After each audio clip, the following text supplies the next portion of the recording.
Hello everyone. Welcome to Mr. Midnight True Crime Stories. I am here to help you today. I know you use this video to fall asleep. So before that, like the video and subscribe to the channel. Also, where are you from and what time are you watching? Now get comfortable and relax. There is a city that sits right on the edge of the world. Not the edge the way poets mean it, with sunsets and open ocean and the smell of something beautiful just beyond the horizon. No, this is the edge the way nightmares mean it. The edge where everything decent falls off and shatters on the rocks below. That city is called Ciudad Juarez.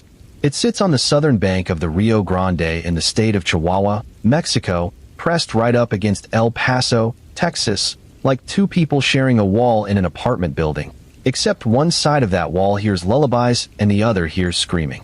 For years, Juarez held the title that no city ever wants. The most dangerous city on earth. Not in a film, not in a novel. In real, documented, verified, counted body by body, grieving family by grieving family, truth. And somewhere inside that city, at the peak of its violence, during the years when the streets were so thick with blood that the morning newspapers stopped listing individual murders and started printing them in columns like stock market numbers, there was a man. He did not look dangerous. That was, perhaps, the most terrifying thing about him. He looked like someone's neighbor. He looked like the man who waves from his driveway on Sunday mornings, the one who helps carry grocery bags, who nods politely at the school gate. He was ordinary in the way that certain predators are ordinary, the ones who survive by blending into the world they are destroying. This man had buried more than 250 bodies. He had tortured people in rooms you will never see. He had delivered death with the calm efficiency of someone performing a routine job, because to him, that is exactly what it was.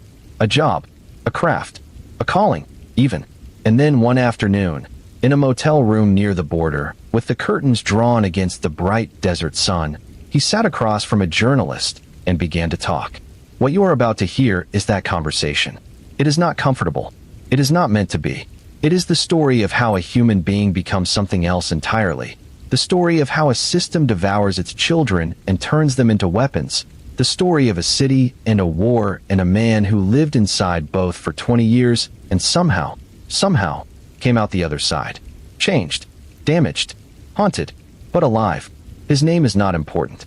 He asked that his identity be protected, and the journalist who spoke with him, who spent months trying to earn even a fraction of this man's trust, agreed to those terms. He will be called simply the Sicario. That word, Sicario, carries more weight than most people realize. It does not simply mean hired killer, though that is the modern translation.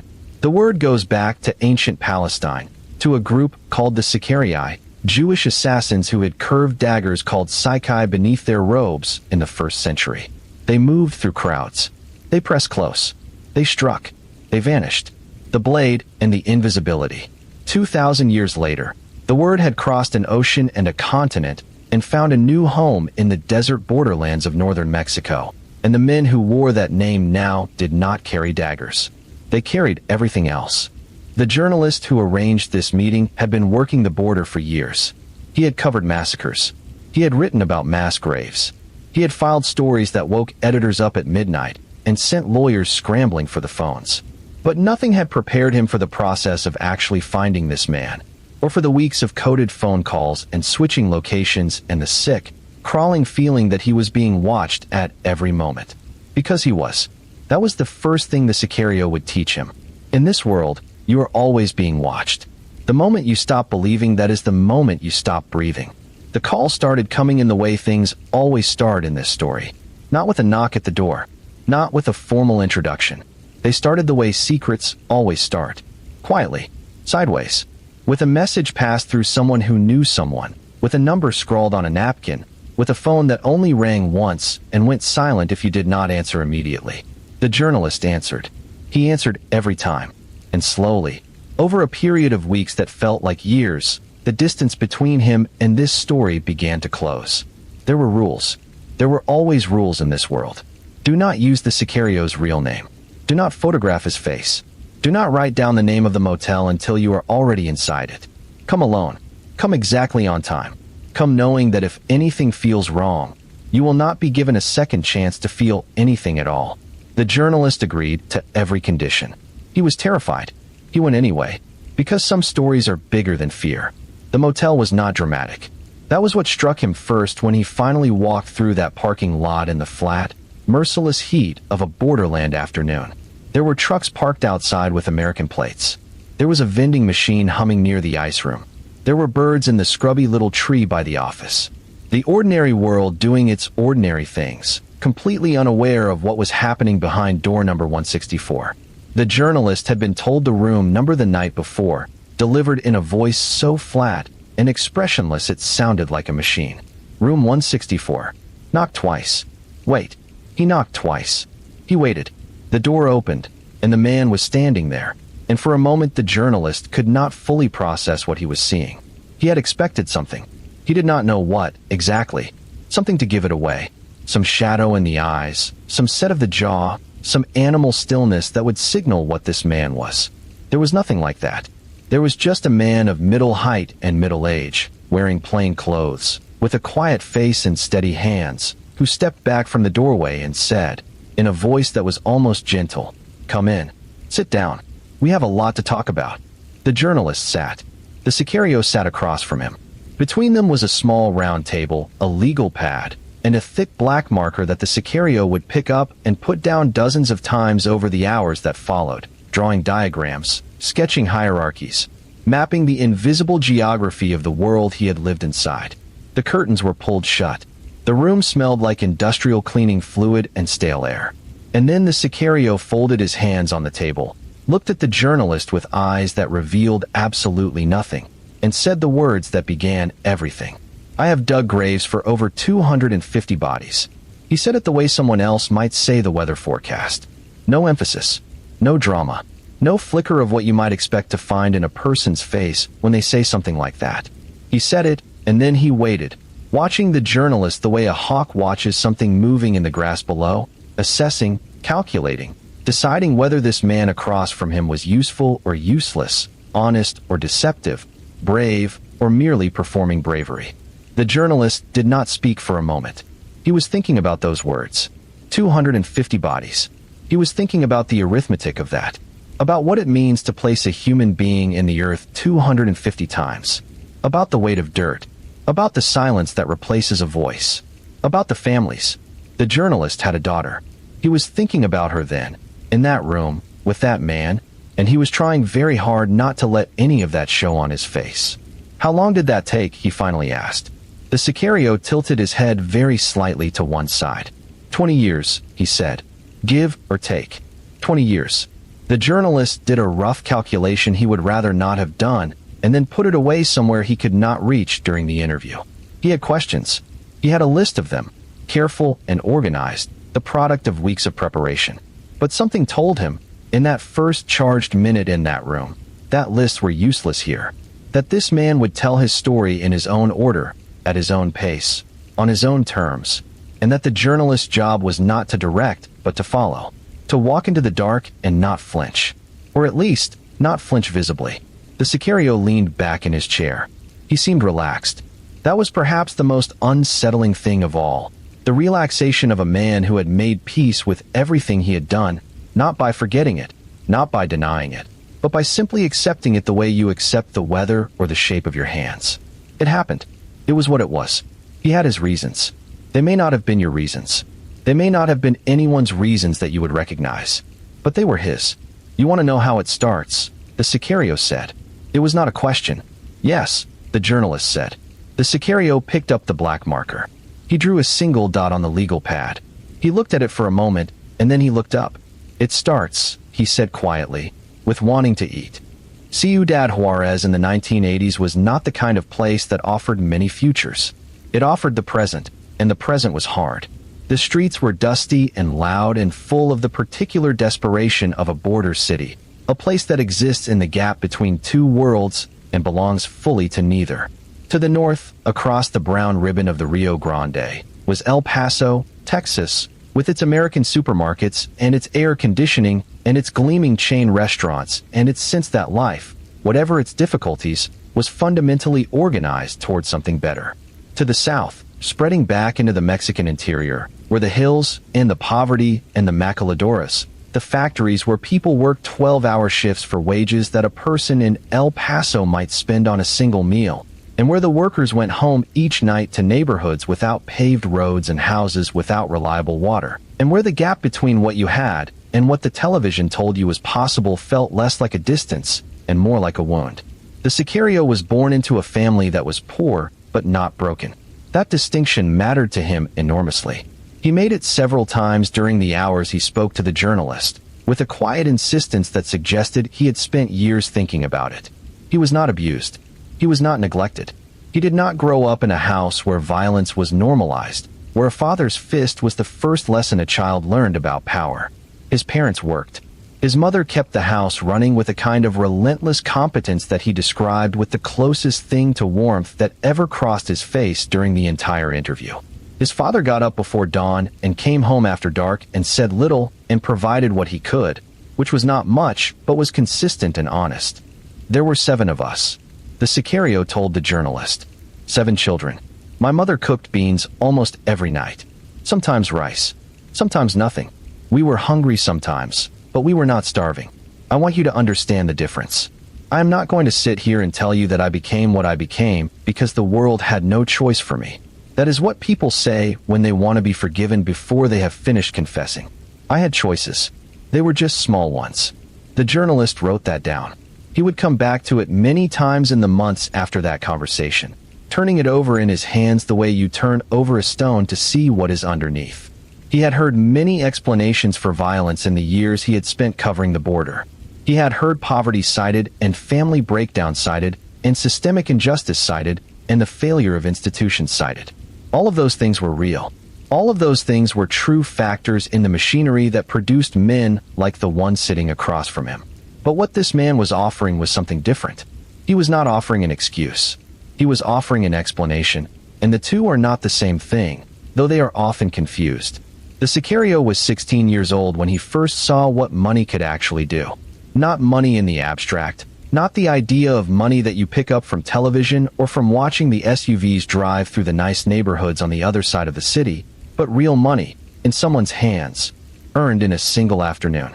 He was in school then, still nominally a student, though school had already begun to feel like a room he was visiting rather than a place he belonged. He was smart. He knew he was smart. And there is a particular kind of frustration that comes from being smart in a place that has no use for your intelligence, a frustration that is different from ordinary boredom, that has an edge to it, a pressure that builds. The boy who changed everything was not a criminal, not exactly, not yet. He was just a little older, a little sharper, a little more connected than the other boys in the neighborhood. He wore better clothes. He had a phone at a time when phones were rare. He always had food, and he was generous with it, which is a particular kind of power in a place where hunger is real. He found the Sicario one afternoon near the school gate and looked at him the way someone looks at a tool they are thinking about picking up. He asked me if I wanted to make some money. The Sicario said, "Not a lot, just enough." He said I would drive a car from one place to another. That was all. Just drive. Park it where I was told, walk away, don't ask questions. He said I would be paid 1,000 pesos. In one afternoon.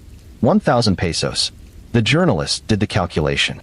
The Sicario named a figure that, even accounting for exchange rates and inflation, represented approximately 3 times what the Sicario's father earned in a full week of work. For an afternoon of driving. The Sicario looked at the journalist steadily as he said this, and the journalist nodded, because he understood what that number meant to a 16-year-old boy in that city at that time. It did not mean corruption. It did not mean crime. It meant shoes that fit. It meant his mother's face when he put something on the table she did not have to calculate. It meant the first tiny taste of the thing that would eventually consume him entirely. I drove the car, the Sicario said simply. I did not look in the trunk. He paused. He picked up the black marker and drew a line on the legal pad, a straight horizontal line with a small dot in the middle. He tapped the dot. That dot, he said, is the exact moment. The one decision. Every person who ends up where I ended up can show you that dot on their line. They may not know it when they are making the decision. Usually they do not. But later, if they are honest, if they are willing to look, they can find it. That is mine. The car. The afternoon. The 1,000 pesos. He drove 6 more cars over the next 3 months. Each time the pay was the same or slightly better. Each time the instructions were the same. Drive. Park. Walk away. Don't look. Don't ask. The Sicario was not a fool. He knew what he was carrying. The smell of the city told him what he was carrying, the particular combination of chemical and fear that clung to those cars the way smoke clings to fabric. He knew. He drove anyway. By the time he turned 17, he was not just driving cars. He was driving people. Quiet men who sat in the back seat and watched the streets go by with the flat, alert eyes of animals tracking movement. He did not speak to them. They did not speak to him. He drove them where he was told, and then he drove home and sat at the dinner table with his family and passed the beans and said nothing. "Did your family know?" the journalist asked. The Sicario considered the question with the care he gave to all questions that touched on his family. There was something in him, some compartment he had built and sealed and never fully opened, that contained them. The journalist could see the edges of it in the way the man's body shifted when certain subjects came near. "My mother knew something had changed," he said at last. "Mothers always know. They do not always want to know what they know. She saw the money. She did not ask where it came from. I think she was afraid of the answer." He paused. I did not blame her for that. I was afraid of the answer too, and I already knew it. At 18, a recruiter came for him properly. Not the boy from school. Someone older. Someone with authority. Someone who wore the uniform of the Chihuahua State Police and drove a truck with government plates and sat down across from the Sicario with the manner of a man who is offering something he knows will be accepted. Because in the world the Sicario was already moving through, this was not an offer you turned down. It was not phrased as a command either. It was phrased the way all the most dangerous invitations are phrased. As an opportunity, as recognition, as the acknowledgement that someone important had noticed you and found you worthy. "He told me I had a skill," the Sicario said. "He told me I was good at being invisible, at not drawing attention, at moving through spaces without leaving a mark. He said that was rare. He said the organization valued it." He paused. He said the police academy was being paid for. My training, my uniform, my salary during training. All paid. I just had to say yes. The journalist asked what organization the recruiter was referring to. The Sicario looked at him for a long moment. "Both," he said. He was police and cartel. There was no difference. That was the first real lesson. In Juarez, in those years, the difference between the police and the cartel was a uniform. Nothing else. The same men, the same money, the same orders, just different shirts. He said this without bitterness, without anger, with the tone of a man describing a geographical feature, a mountain range, a river delta, something that simply existed and shaped the landscape around it and could not be meaningfully argued with. The journalist would hear that tone many times in the hours that followed. It was, he eventually decided, the tone of a man who had spent 20 years inside a machine and had made his peace with the fact that the machine was real, not justified, real. The Sicario joined the police academy at 18. He was given a uniform, a badge, a gun, a salary, and an education that was unlike any curriculum you would find in a conventional institution. He learned firearms. He learned surveillance. He learned how to read license plates from memory, how to track a vehicle through urban traffic without being spotted, how to conduct interviews that were not interviews at all but extractions, how to recognize fear in a person's body before it reached their face. He was a diligent student. He graduated near the top of his class. He also, during that same period, attended a different kind of class. These ones were held not in the academy, but in houses on the outskirts of the city, rooms without windows or with the windows covered, rooms where men who did not give their names explained the real structure of power in Chihuahua. Who answered to whom? Who was protected? Who was not? What the codes meant, the radio codes, the phone codes, the street codes that had been developed over years of practice into a language as complete and functional as any other, a language spoken only by those inside the machine and utterly opaque to those outside it. He learned, in those rooms, that the radio code for a killing order was 39. When a superior said 39 over the radio, the action required was not paperwork. It was not an arrest. It was not a conversation. It was a body in the ground. He heard that code for the first time in a room with covered windows and men without names, and he stored it away in the part of himself that was still capable of being disturbed by things, the part that would shrink and shrink and shrink over the years until it was very small, though never entirely gone. "Were you afraid?" the journalist asked. When you first understood what you were actually being trained for? The Sicario picked up the marker again. He held it without drawing anything. He looked at the legal pad. He looked up. I was 20 years old, he said. I was wearing a uniform. I had money in my pocket. I had a gun on my hip. Every person I walked past on the street stepped aside for me. Every business owner I walked into became careful. He put the marker down. Fear is for people with nothing. I had everything. That is the truth that no one wants to hear. In the beginning, it does not feel like fear. It feels like power. And power is the most addictive thing in the world. The journalist had been in that room for nearly 2 hours when the Sicario said something that made him put down his pen and stare at the wall for a moment. They had been talking about the early days, about the structure of the world the Sicario had been absorbed into, about the dual life he was leading, the policeman by day, the cartel operative by night, though those categories had never been truly separate and would soon stop being separate even in name.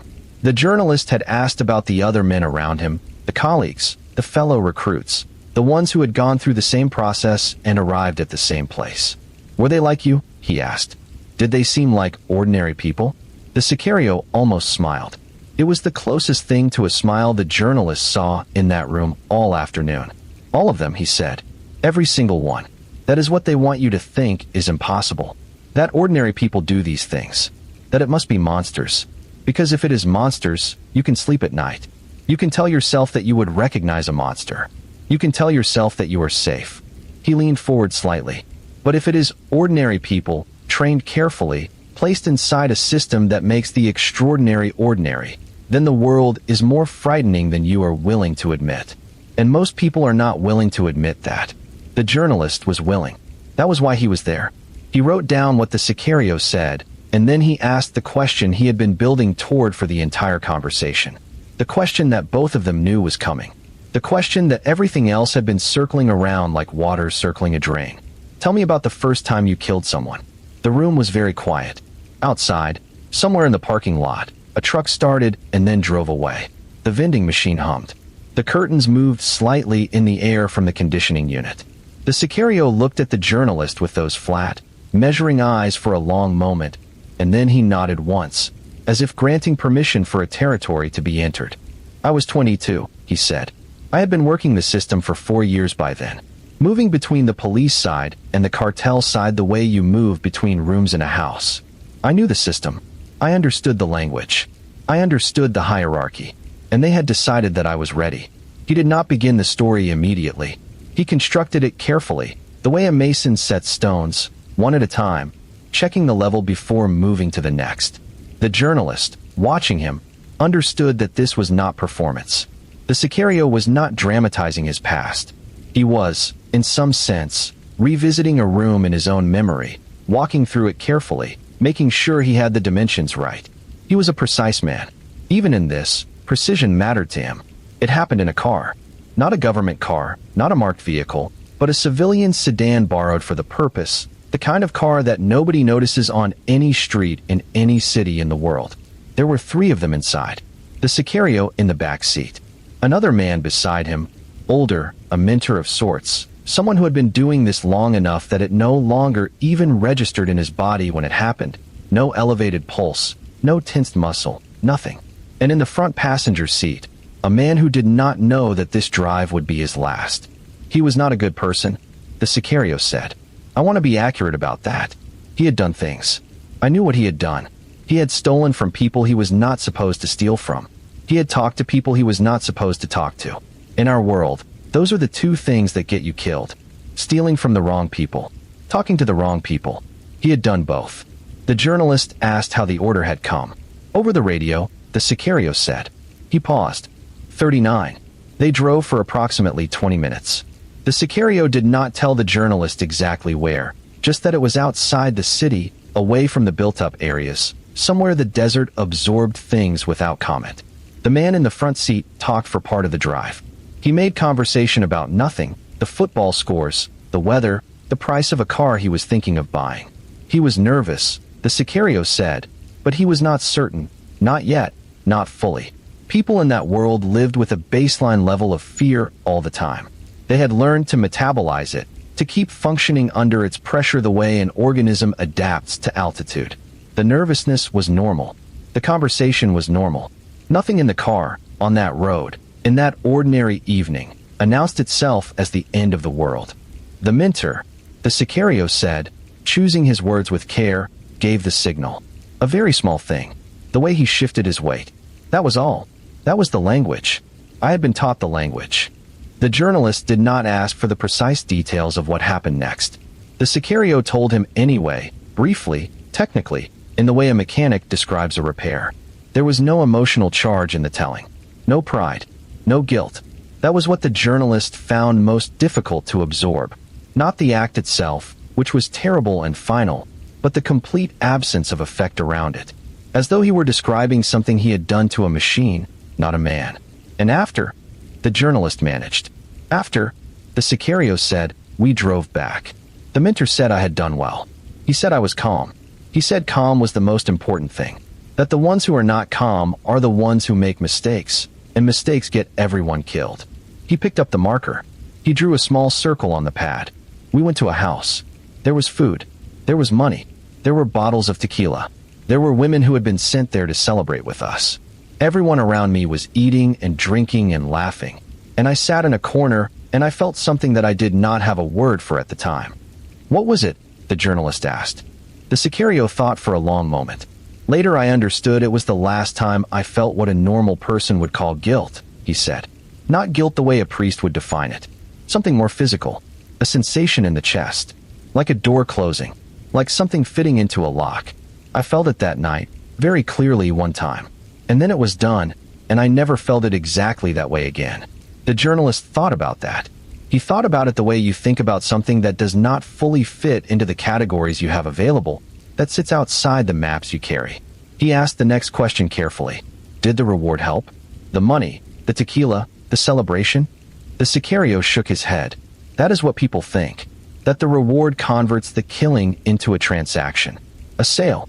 You do this, you get that. But it is not so simple. The reward is not what changes you. What changes you is the discovery that you survived. That you did the thing, and the world kept turning, and the sun came up, and you were still breathing, and no one who looked at you on the street the next morning could see it on your face. That invisibility, he said, and there was the first genuine intensity the journalist had heard in his voice. That is the drug. Not the money. The invisibility. He was right, the journalist thought. Of course he was right. The money was the transaction. But the discovery that you could carry something that monstrous and still walk through the ordinary world unremarked, undetected, invisible, that was the thing that rewired the architecture of a person's sense of self. Once you knew that, you could not unknow it. The wall between the life you were living and the life everyone around you assumed you were living was paper thin, and only you could see that, and the power of that knowledge was real and immediate and utterly intoxicating. Over the next several months, it happened again and again. The Sicario did not give the journalist an exact count for that period. He said the count stopped being meaningful fairly quickly. You count until you stop counting, he said. Most people stop counting earlier than they expect. Each instance arrived with the same mechanics as the first. The coded order, the car, the somewhere outside the city, the return, the continuation of ordinary life. He grew faster and more practiced. The Minter stopped coming.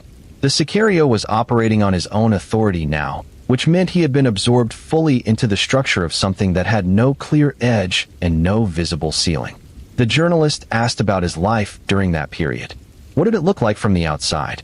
From the outside, the Sicario said, I was a police officer. I had a salary, official. I wore a uniform several days a week. I stopped drivers. I filed reports. I attended briefings. I had a small apartment, and later a better one. I bought a truck. I had a girlfriend who believed I was a policeman having trouble sleeping. He paused. The trouble sleeping was real. Even then, even in those early years when the system was still new enough to carry some charge, some residual electricity of wrongness, the nights were not peaceful. Not because of guilt. The Sicario was clear about that distinction, not because of moral distress in any recognizable form, but because the machine in which he now lived never fully switched off. There was always a call that might come, always a number that might appear, always a calculation being made somewhere about who was useful and who had become a liability. He was police. He was cartel. He was neither. He was both. He existed in the seam between two worlds that most people believed were opposite and that were, in fact, the same cloth cut in different directions. He described the structure of the organization during that period with the detached clarity of someone explaining corporate logistics. It was, he said, more sophisticated than the films ever showed. There were no dramatic meetings with kingpins, no long tables and fortified rooms, no speeches about loyalty and honor. What there was, instead, was a system built for invisibility. Small cells, each cell knowing only what it needed to know to function. No one above communicated downward beyond the next level. No one below communicated upward beyond their immediate contact. It was, he said, precisely the structure of an intelligence agency. Which made sense, because that is what it was. An intelligence agency in the service of an empire built on the movement of powder and the management of death, an empire as real and as powerful and as carefully administered as any nation-state, with its own laws and its own economy and its own foreign policy and its own military, all of it running parallel to the official world, all of it invisible to everyone who was not inside it. We knew everything, the Sicario said. We knew every police operation before it happened. We knew every informant. We knew every journalist who was getting too close. We knew every politician who was negotiating. We knew when the Americans were watching and from where. Everything. Because we were inside the institutions that had that information. We were the institutions. He drew on the legal pad then. A series of circles inside circles, connected by lines. He labeled none of them. He just looked at the diagram, and then turned it toward the journalist. This is how it works, he said. You cannot fight something you cannot see. You cannot see something you are already inside of. That is why it survives. Not because it is powerful, because it is everywhere. If you are still with me, I need you to do something right now. Go ahead and hit that subscribe button and leave a comment below. Tell me where you are watching from. I want to know. Because this story is far from over, and what comes next is even darker. The journalist had been prepared to be disturbed. He had not been prepared to be educated. That was the distinction he would later struggle to articulate to the colleagues and editors and loved ones who asked him what it had been like to sit across from this man for all those hours in that room near the border. He had expected horror. He had found horror. But underneath it, or perhaps woven through it, he had found something he had not expected at all, which was clarity. The Sicario was the clearest thinker he had ever interviewed. Not in spite of what he was. Because of it. 20 years inside a machine that punished confusion and rewarded precision had produced a man whose understanding of how power actually functioned was, in its terrible way, almost flawless. The journalist asked him about the phrase he had used. The philosopher of violence. He had not actually used those words, but the journalist had been hearing them in his head since the conversation began. Do you think what you did was wrong? He asked. The Sicario considered the question carefully. He did not dismiss it. He did not deflect it with the kind of practiced non-answer that certain types of dangerous men learn to deploy. He sat with it for a moment, the way a person sits with a heavy object before deciding whether they have the strength to carry it. Wrong is a word for people who have access to a moral framework that functions, he said at last. When the police are the cartel, and the cartel is the government, and the government is the police, what does wrong mean? You are asking me to use a compass in a room where north does not exist. He looked at the journalist steadily. I am not saying I am innocent. I am saying that innocence requires a world in which innocence is possible. That world did not exist in Juarez. Maybe it exists somewhere. It did not exist there. It was not an argument the journalist could simply reject. He knew enough of the documented history of Chihuahua in those years to understand that the Sicario was not constructing a fantasy to protect himself. The corruption was documented, investigated, prosecuted, in the rare cases where prosecution was even possible. Human rights organizations had published reports. Journalists had died publishing reports.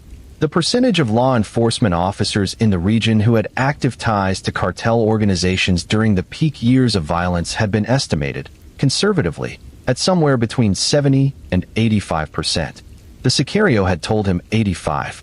He had said it the way a person quotes a statistic they personally verified.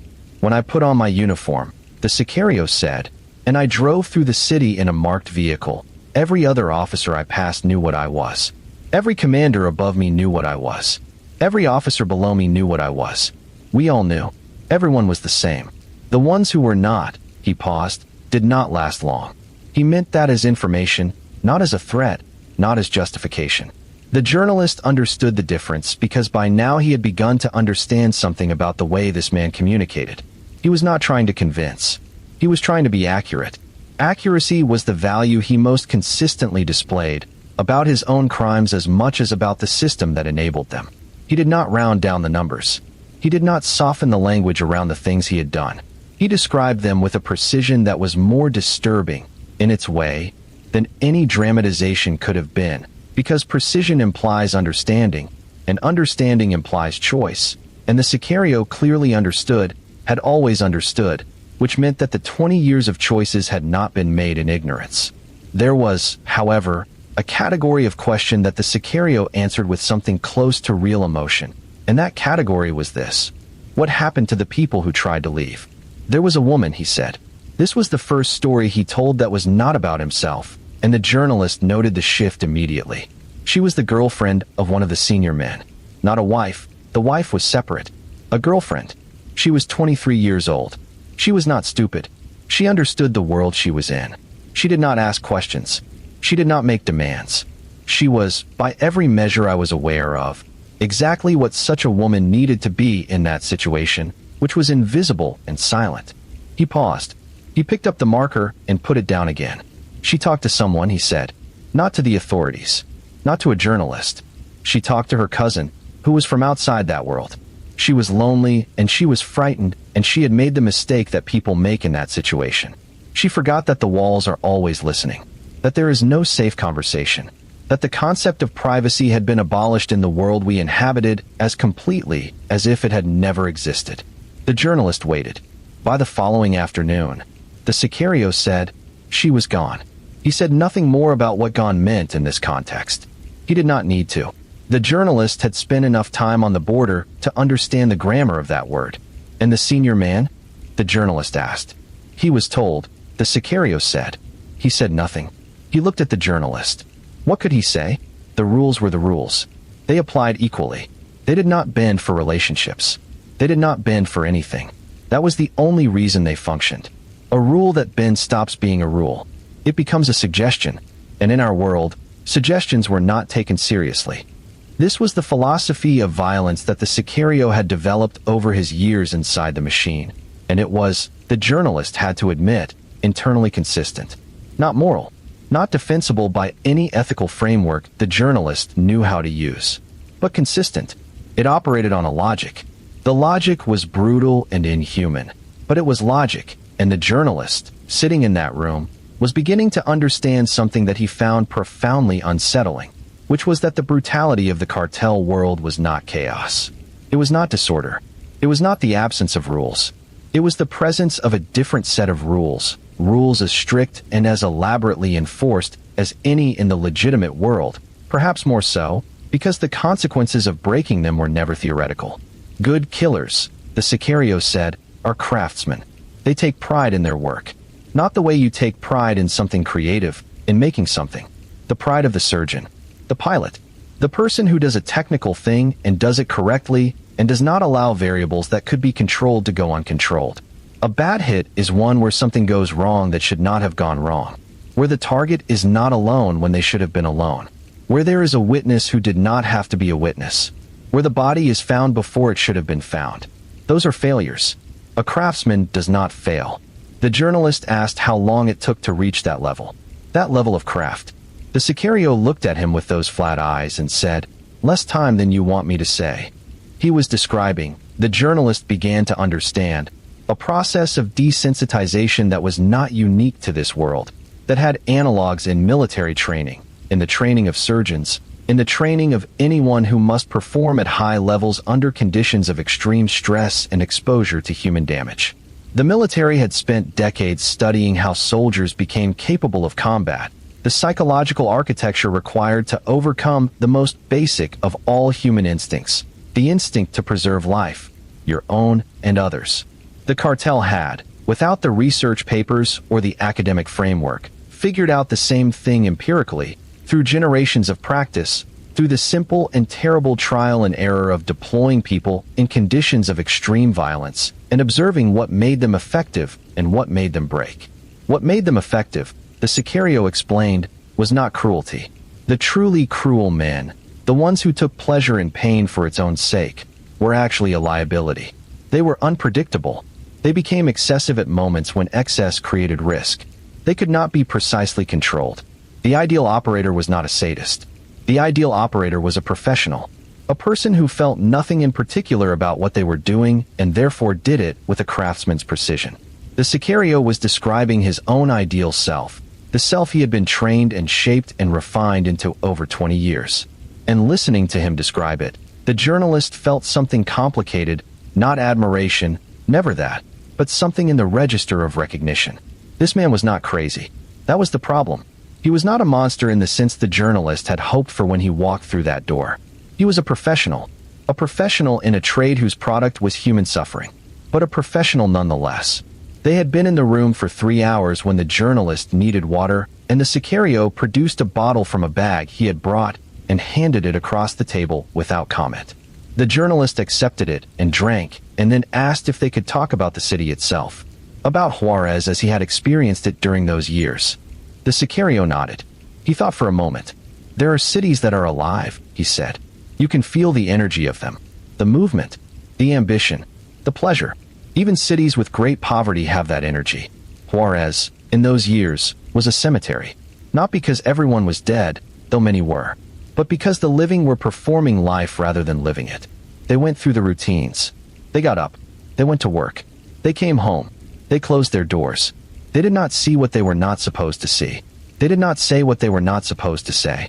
And every morning there were more bodies, and the bodies were explained in the newspapers with codes, with euphemisms, with language that turned human beings into crime statistics. And everyone understood the code, and everyone continued performing life, because the alternative was to stop performing it.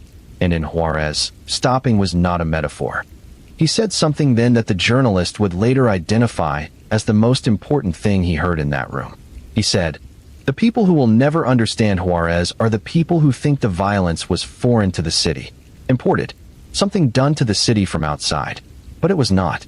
It grew there, from the ground, from the gap between what people were promised and what they were given, from the architecture of a place where everything that mattered was controlled by people who did not live there. The cartels were Juarez. They were the city expressing itself in the only language it had been given the tools to speak. That is the tragedy, not just the dead. The tragedy is that it made sense. There is a particular kind of silence that settles into a room when a person is about to say something they have never said out loud. The journalist recognized it because he had been a journalist long enough to have sat in many rooms where secrets were preparing to cross the threshold from thought to word. It is not dramatic, that silence. It is not the silence of a held breath or a dramatic pause. It is quieter than that, the silence of a decision being made somewhere deep inside a person, the last moment of privacy before exposure. The Sicario went quiet in exactly that way, and the journalist sat very still and waited. "I need you to understand something about the kidnapping operation," the Sicario said. "Because people think they understand it from the news, from the films, from the stories they hear, and they do not. The kidnapping operation was not criminal in the way that word implies. Random, desperate, chaotic. It was a business. It was run the way a business is run. With departments, with logistics, with customer service, if you want to call it that, because the ransom negotiation is a kind of customer service in the most obscene possible sense. Every step was planned. Every step had a purpose. Every step was executable by trained people following tested procedures." He picked up the marker and began to draw on the legal pad. Not diagrams this time, but a kind of flowchart. Boxes and arrows. Input and output. The language of process management applied to the abduction of human beings. "It begins with selection," he said, drawing an arrow. "Not random selection. The organization identifies targets carefully. A businessman whose financial situation is well understood. A family with wealth that has been assessed and verified. The research is extensive. You know how much money this person can access. You know their daily patterns. You know their family structure. You know who they will call when you take them. You know how those people will behave under pressure. You know everything before you move." He drew another box. Another arrow. "Then comes the surveillance phase. This lasts days or weeks, depending on the target. Multiple people are watching. Some of them know they are part of the operation.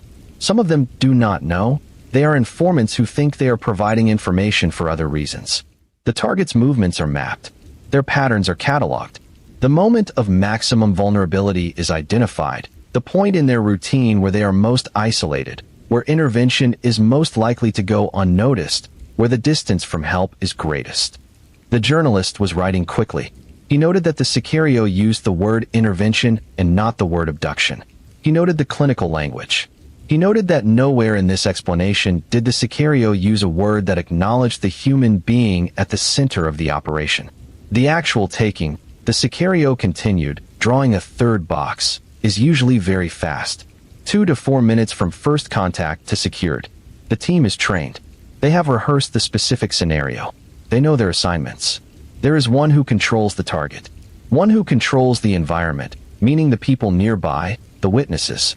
One who controls the vehicle. And one who is above the scene, observing, managing, watching for variables. He tapped the flowchart. For people, minimum. Often 6. For a high-value target, more. He paused. He seemed to be deciding how much further to go. The police vehicles, the journalist said carefully. It was less a question than an acknowledgement of what he had been told before. Of course, the Sicario said. Why would you use a criminal's car when you can use a police car? A police car stops traffic. It does not create witnesses. It creates deference. When people see a police vehicle, they step aside.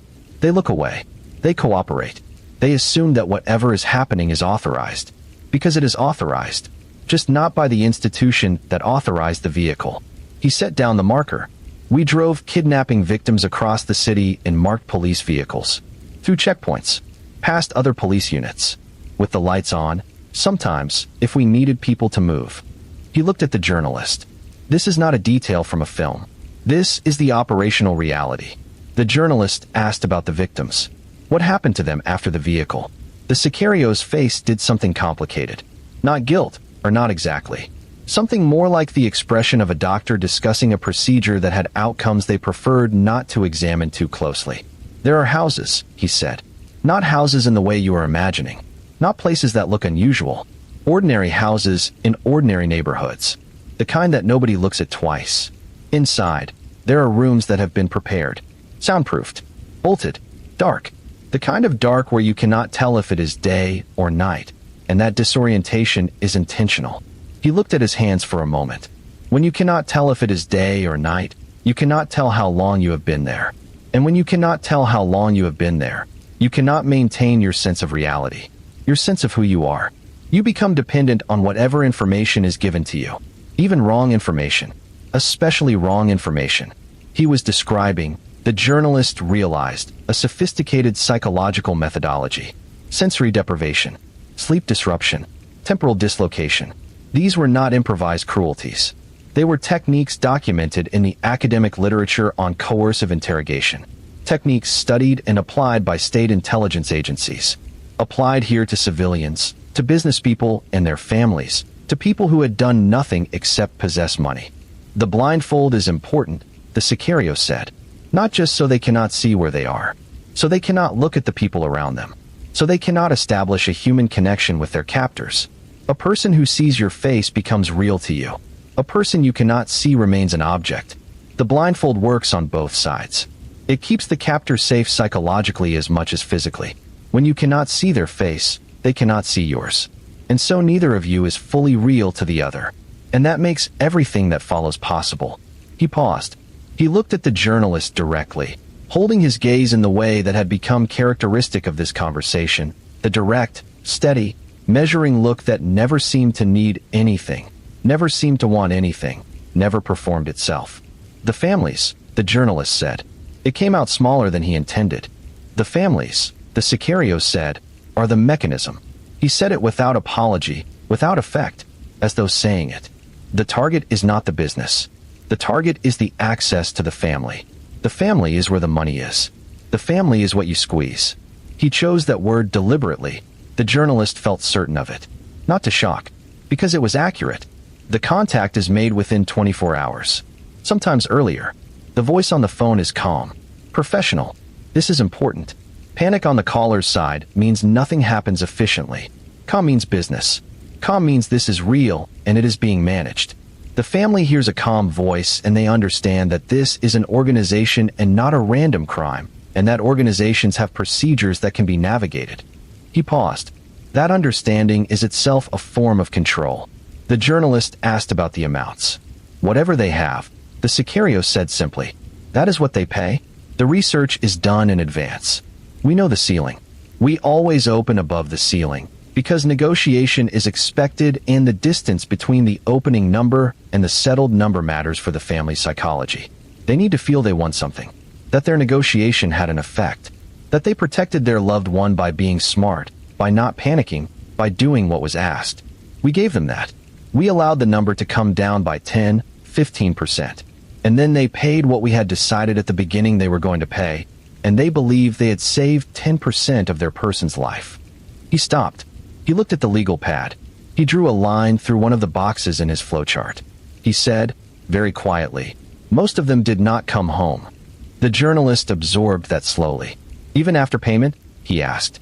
Payment was not the variable, the Sicario said. Payment was never the variable. The variable was exposure. Whether the family had followed instructions precisely enough. Whether there had been contact with authorities. Whether there had been visible surveillance in the area. Whether the target had seen faces. Whether the target had heard names. Whether the risk calculation, at the end, favored release. He was quiet for a moment. The risk calculation almost never favored release. The journalist sat with that. He sat with the enormity of it. He thought about families. Mothers. He thought about what it means to follow every instruction and pay everything you have, and then wait, and wait, and wait. He thought about the moment when waiting becomes something else. He said nothing for a long time. You want to ask me something? The Sicario said. I want to ask you, the journalist said carefully, whether you thought about them. The families. While it was happening, the Sicario looked at him for a long time. He was, the journalist sensed, measuring something. Measuring whether this was a trap or a real question. Whether the journalist wanted an answer he could condemn or an answer that was true. In the beginning, the Sicario said at last, there was a voice. Very small. Not loud. Not dramatic. Just there. Like a radio in another room that you are not listening to, but that you can hear if the house is quiet enough. It said things I did not want to hear. About the people in those rooms. About what they were feeling. About their families. He looked at his hands again. I learned to make the house louder. It is not difficult, once you know how. You drink more. You work more. You fill the hours between operations with things that make noise. After a while, the radio in the other room is not there anymore. You do not notice when it stops. You only notice the quiet. Later, when everything else has stopped too. He said this, and then he picked up his water and drank. He put it down carefully, precisely, in exactly the same spot on the table it had come from. And the journalist, watching him, thought about that radio in the other room. About the house getting louder. About the moment when the quiet comes. The journalist had brought a spare recorder. In this world, you brought a spare of everything you could not afford to lose. The first recorder was clipped to the front of his jacket. The second was in his shirt pocket. Both were running. Both were picking up the sound of the air conditioning and the distant traffic and the Sicario's voice, which never rose and never fell and maintained that extraordinary flat calm throughout, with only the rarest moments of intensity breaking through, like stones surfacing at low tide, barely visible, but absolutely real. They were past the 4-hour mark now. The journalist's back ached. The Sicario seemed not to have moved at all, seemed not to register the passage of time in his body in any way that the journalist could detect. He sat across the table with the same posture he had adopted at the beginning, and he answered each question with the same deliberate care, the same absence of performance. The journalist had interviewed heads of state, disaster survivors, serial killers' family members, trauma surgeons, political prisoners. He had never sat across from anyone who made him feel, as this man did, that he was in the presence of something outside the ordinary taxonomy of human experience. Not because the Sicario was inhuman, but because he was so entirely, recognizably human, and that was what made it impossible. The journalist asked about the structure of the hit operation, not the kidnappings, the contracted killings. The Sicario worked proper. The Sicario set down the marker. He had been using it throughout the conversation to punctuate his thinking, picking it up and setting it down, drawing occasional diagrams, though most of those diagrams he covered with his hand after completing them, as though the act of drawing had been for his own reference rather than for the record. "You need 3 things for a precision operation," he said. "Eyes, mind, hands. Those are the 3 components. They are never the same person. The eyes are the surveillance team. They watch the target. They learn the target's patterns. They feed information upward. They never touch the target. They never make contact. They observe. The mind is the planner. He receives the information from the eyes, and he designs the operation. He decides the moment, the location, the approach, the exit, the contingencies. Every variable that can be anticipated is anticipated. Every response to every variable is planned. The mind does not execute. He is never there when it happens." He paused. "And the hands execute. The hands are the last link. They receive a plan they did not design. They are given the intelligence they did not gather. Their job is execution. Pure execution. Without variation. Without improvisation, if at all possible." The journalist asked which role he had played. "All 3, the Sicario said. "In the beginning, hands only. Later mind. Later still, both, simultaneously, which is when it becomes most dangerous." He said it without pride, as an operational assessment. "Dangerous for who?" the journalist asked. "For the organization," the Sicario said. "One person who knows too much is a vulnerability. One person who has played all 3 roles in multiple operations, who knows the faces of the planners and the identities of the surveillance teams and the methods of the execution.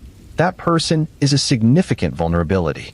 The system does not prefer significant vulnerabilities. It prefers simple ones. Simple vulnerabilities can be managed."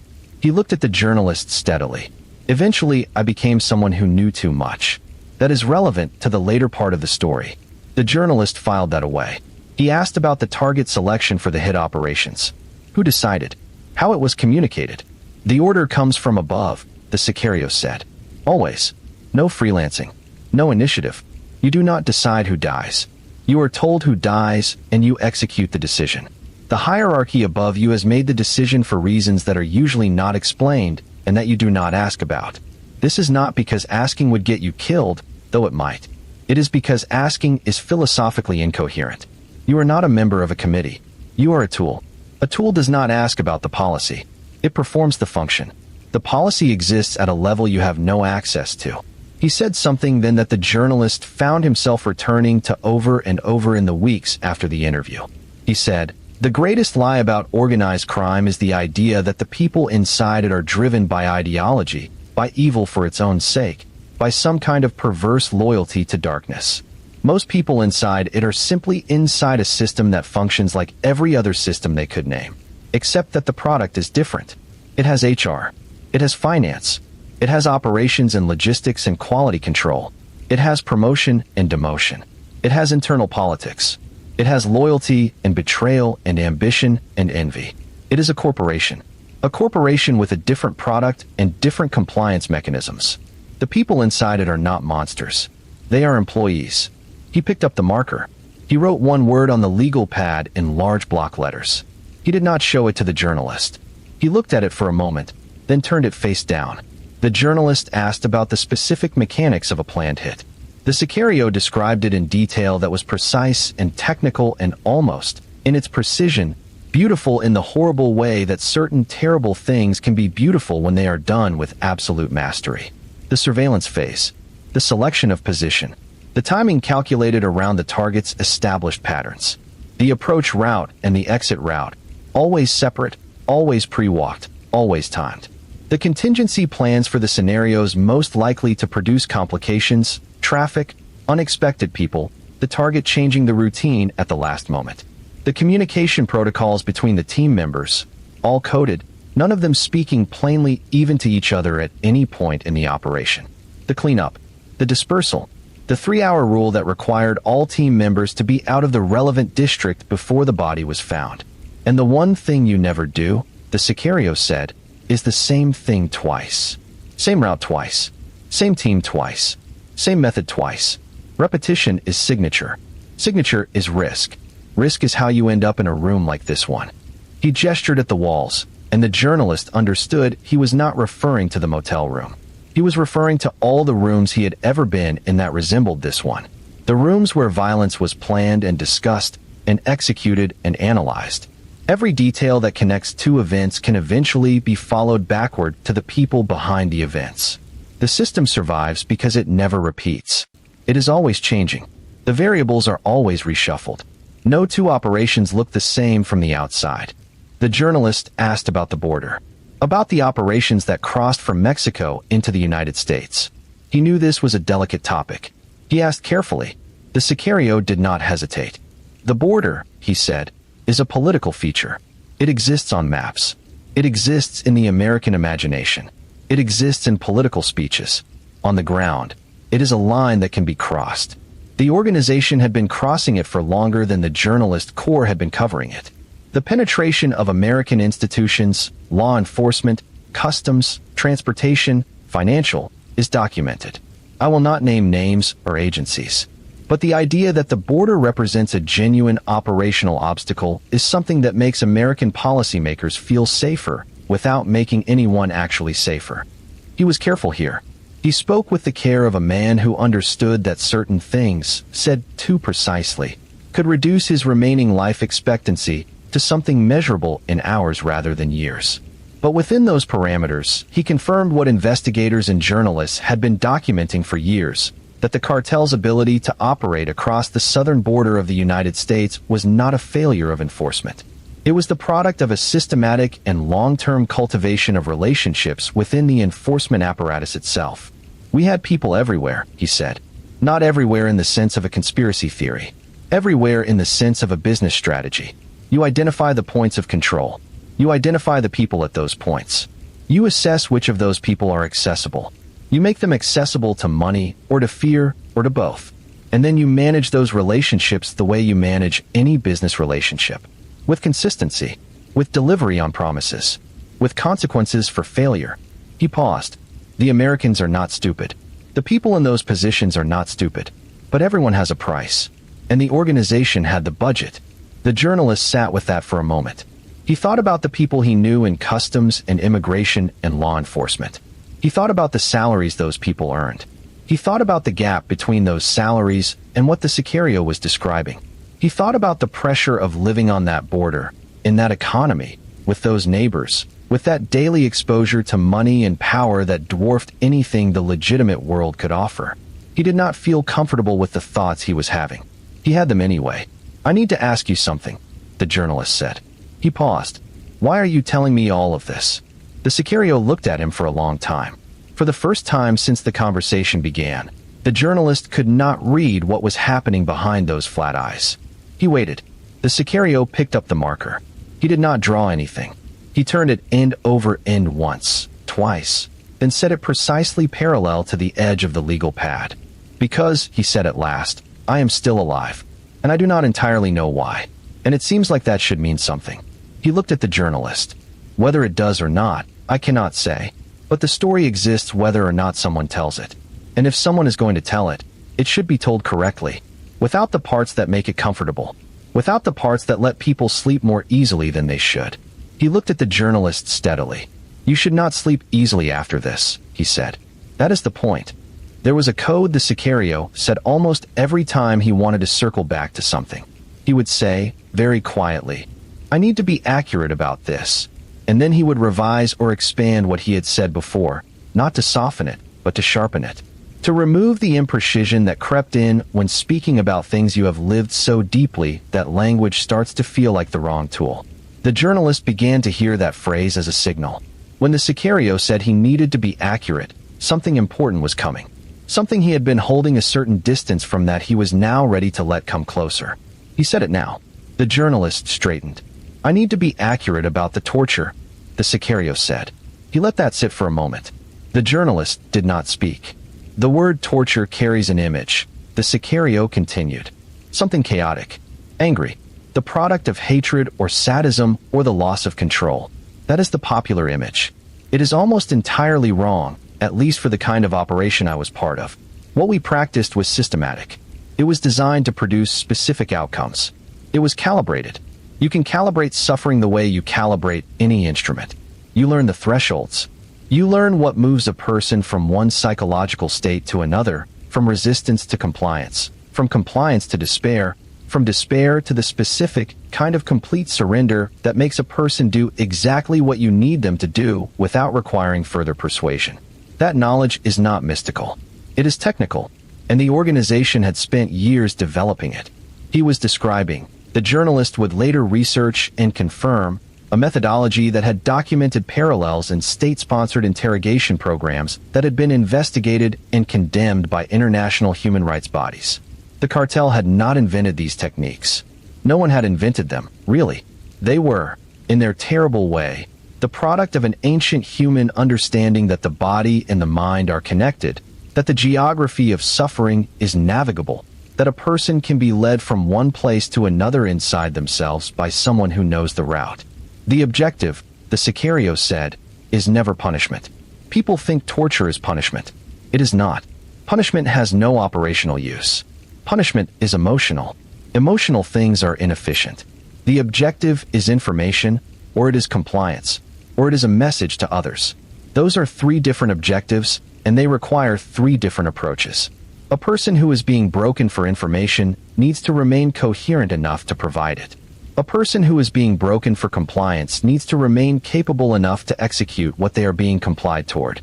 A person whose treatment is meant as a message needs to be in a condition that communicates the message when they are found, or when photographs are taken. He paused. He looked at the journalist. You need to understand that these are not the thoughts of a monster. They are the thoughts of a person inside a system that defined these as professional considerations. The journalist asked about the houses where this happened. The safe houses, the death houses, as they were sometimes called. They are not dramatic, the Sicario said. That is what I want you to understand. The drama is in the mind of the person inside. For the people running the house, it is a workplace. They arrive. They do their work. They go home. The house itself is ordinary. A room with a drain in the floor. A chair. Items that are not interesting out of context. It is the context that creates the horror. Remove the context and you have a room. Add the context and you have what it is. He looked at the journalist carefully. You want to know if I personally, he said, and let the sentence hang. Yes, the journalist said. Yes, the Sicario said. He said it without anything attached to it. No qualifier. No apology. No elaboration beyond what was necessary. I was in those rooms. I did those things. I was good at it, in the professional sense I described. I did not enjoy it in the sense of pleasure.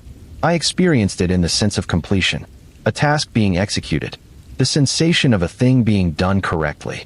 He paused. If that makes me a monster, I understand. But I want you to understand what that says about the definition of monster. It says that monstrousness is a function of context. That under different conditions, in a different world, the qualities that made me effective in those rooms might have made me a surgeon, a detective, a soldier following orders that someone in a position of authority had decided were legitimate. He looked at the journalist. I am not absolving myself. I am asking you to look at the category. The journalist was looking at the category. He was not comfortable in it. But he was looking. He asked about the victims.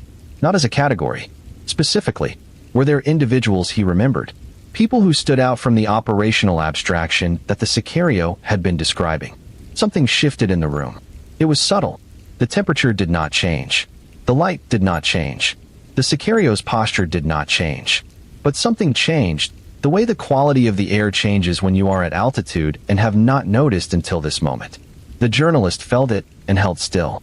There was a man, the Sicario said. His voice remained flat, middle-aged. He had a business that imported parts. Auto parts. He was a legitimate person. He had a wife and 3 daughters. He had a dog. I know about the dog because the surveillance report was thorough. He paused. He was taken because he had inadvertently done business with someone connected to a rival organization. He did not know this. It was not his fault in any sense that the word fault usually means. But fault was not the relevant variable. Proximity was the relevant variable, and he had been in the wrong proximity. He stopped. He looked at the legal pad. He did not draw anything. His wife followed every instruction, he said. Every single instruction. She did not contact the police. She did not speak to anyone outside the family. She gathered the money. She delivered it exactly as instructed, exactly where instructed, exactly on time. The money was received. The family was told he would be returned within 24 hours. He paused for a long time. He was not returned. The journalist waited. He knew faces, the Sicario said. He had been in the house long enough to hear things that could not be unheard. The risk calculation at the end was simple. Release created risk. Non-release eliminated risk. The calculation was made by people above me. I was not part of that decision. I was part of the execution of it. He was quiet. I want to be accurate about that distinction. I was not the one who decided. I was the one who carried out the decision. Whether that distinction matters morally, I cannot tell you. It matters to me only in the sense that it is factually accurate. The journalist did not speak for a moment. He was thinking about the wife. He was thinking about the 24 hours. About what it is to wait for someone who is never coming. To have paid everything and received nothing except the continuation of absence. He was thinking about the 3 daughters. The dog. Do you think about him? The journalist asked. He asked it very quietly. The Sicario took a long time with this one. Longer than with anything else that afternoon. He looked at the table. He looked at his hands. He picked up the marker and held it and set it down. He looked at the journalist. I think about the space between what I was and what I could have been, he said at last. Not about individual people. Because if I let it become about individual people, the weight of it is not survivable. But sometimes, in the quiet, a detail comes. Something specific. Not the event itself, but a detail around it. The parts of a person that have nothing to do with what happened to them. He stopped. He started again. He had a green jacket, he said. I do not know why I remember that. It is not relevant. It is not useful. It is just there. The green jacket. That is what I have, sometimes, in the quiet. Neither of them spoke for a minute. Outside, a siren moved through the street, rising and falling. Both men listened to it until it was gone. I should tell you, the Sicario said, about what happens to a city when this becomes normal. Please, the journalist said. When violence reaches a certain density, the Sicario said, it stops being experienced as an event and starts being experienced as a climate. Like weather. You do not notice weather unless you are standing in it. You notice cold, you notice wet. You stop noticing the sky.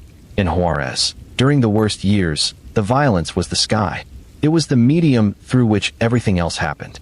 People went to work in it, sent their children to school in it, fell in love in it, ate dinner and watched television and prayed in it. It was the background of every other experience. And like all backgrounds, it became invisible. Not because it was not there. Because it was always there, and the human mind cannot sustain active awareness of a permanent condition without breaking.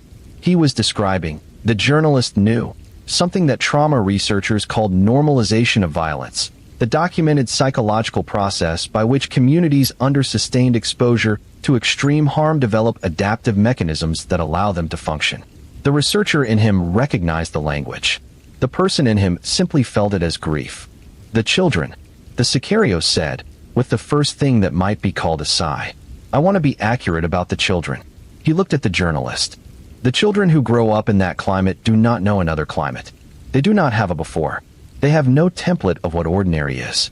And so the extraordinary becomes ordinary, which means the ordinary becomes extraordinary, which means that to be safe, to be protected, to be fed and educated, and to have an expectation of future, those things become not baseline assumptions, but aspirations. Luxuries. He paused. And when the cartel offers those things, even partially, even conditionally, even at a cost that the child will not understand for years, the cartel is offering something real. The legitimate world, which made those promises and did not keep them, is offering something theoretical. He was not excusing anything. The journalist understood that. He was tracing a mechanism, showing how the machine reproduced itself through the next generation, not through coercion but through the simple, devastating arithmetic of offering what the legitimate world had failed to offer. The journalist thought about the 16-year-old boy in the school with the 1,000 pesos and the shoes that fit and the mother's face. He thought about 16-year-olds everywhere. He thought about all the forms that hope takes when the standard containers are unavailable. If you have been listening to this story, you already know it is not a simple one. You know it does not sort neatly into the categories that true crime stories usually sort into: the innocent and the guilty, the victim and the perpetrator, the good and the bad. You know it is a story about systems, about how systems shape people, about what happens to human beings when the structures that are supposed to protect them have been entirely captured by the forces they were designed to oppose. And if any part of you is tempted to put this in a box and close the lid and feel comfortable about it, I am asking you to resist that temptation. Because the story is not finished. And the parts that are still coming are the parts that may cost you the most sleep. So before we go there, take a moment. Hit that subscribe button. Leave a comment below. Tell me what you are thinking right now. Because I want to know. The journalist had been in that room for more than 5 hours. The afternoon had gone, and the evening was beginning to press against the curtains, turning the light that leaked under them from white to gold to something closer to orange. He had not eaten since morning. He had not thought about food once. He had barely thought about anything except what was in front of him, which was this man and this story and the particular quality of attention that extreme information demands. The Sicario had not moved to leave. He had not shown signs of fatigue. He had not grown impatient or evasive or uncomfortable with the length of the conversation. The journalist understood that this was because the Sicario had agreed to tell his story and was now, in his precise and methodical way, telling it. He had a plan for this conversation the same way he had a plan for everything else. The journalist was not driving it. He never had been. He had simply been invited to observe as it unfolded. The war, the Sicario said. He said it without preamble, as though the word had been waiting in the room all afternoon and had simply found its moment. The journalist knew what war he meant. He had been covering it for years. The conflict that began in Juarez around 2007, when the alliance between the Juarez cartel and the Sinaloa cartel broke down irreparably, when the Sinaloa organization under its leadership decided that the plaza that Juarez controlled was worth taking by force, and when the men who had been running Juarez decided that they would rather burn the city than surrender it. What followed was, by any meaningful measurement, a war. Not a metaphorical war of the kind that politicians declare on drugs or poverty. An actual war with organized armies, territorial objectives, supply chains, casualties, strategy, and a body count that became, for several years, the highest of any conflict in the Western Hemisphere. Before the war, the Sicario said, there was a structure. I want to be accurate about the structure because it is the structure that made everything function. Every plaza had a boss. Every boss had a relationship with the government. Every government official had a relationship with every other plaza. The relationships were managed. They were maintained through regular payments, which were calculated as a percentage of the plaza's income, through favors that flowed in specific directions at specific times, and through the occasional exercise of force that reminded everyone of the costs of deviation. He paused. It was corrupt. It was violent. But it was stable.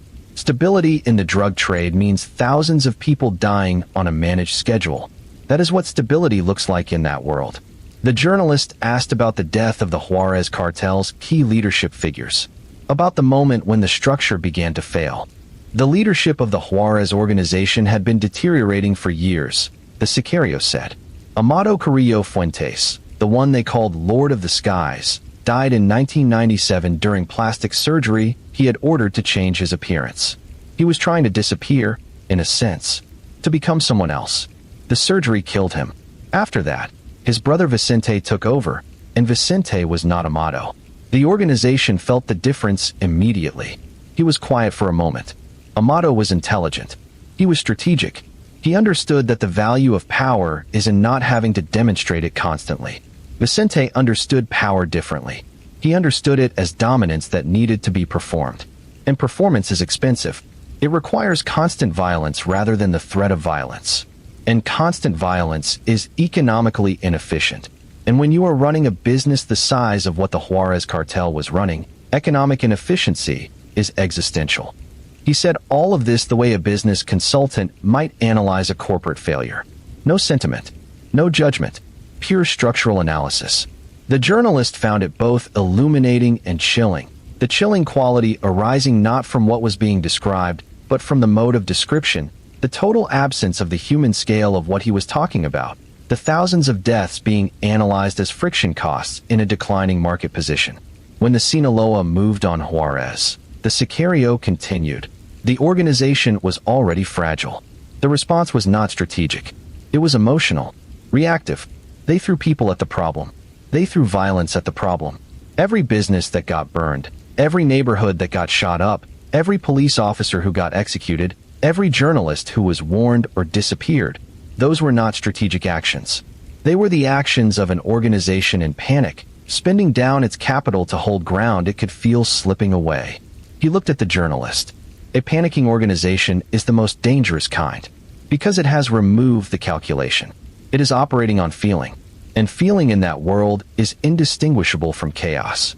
He described the war years with a precision that the journalist had come to expect, but that continued to unsettle him.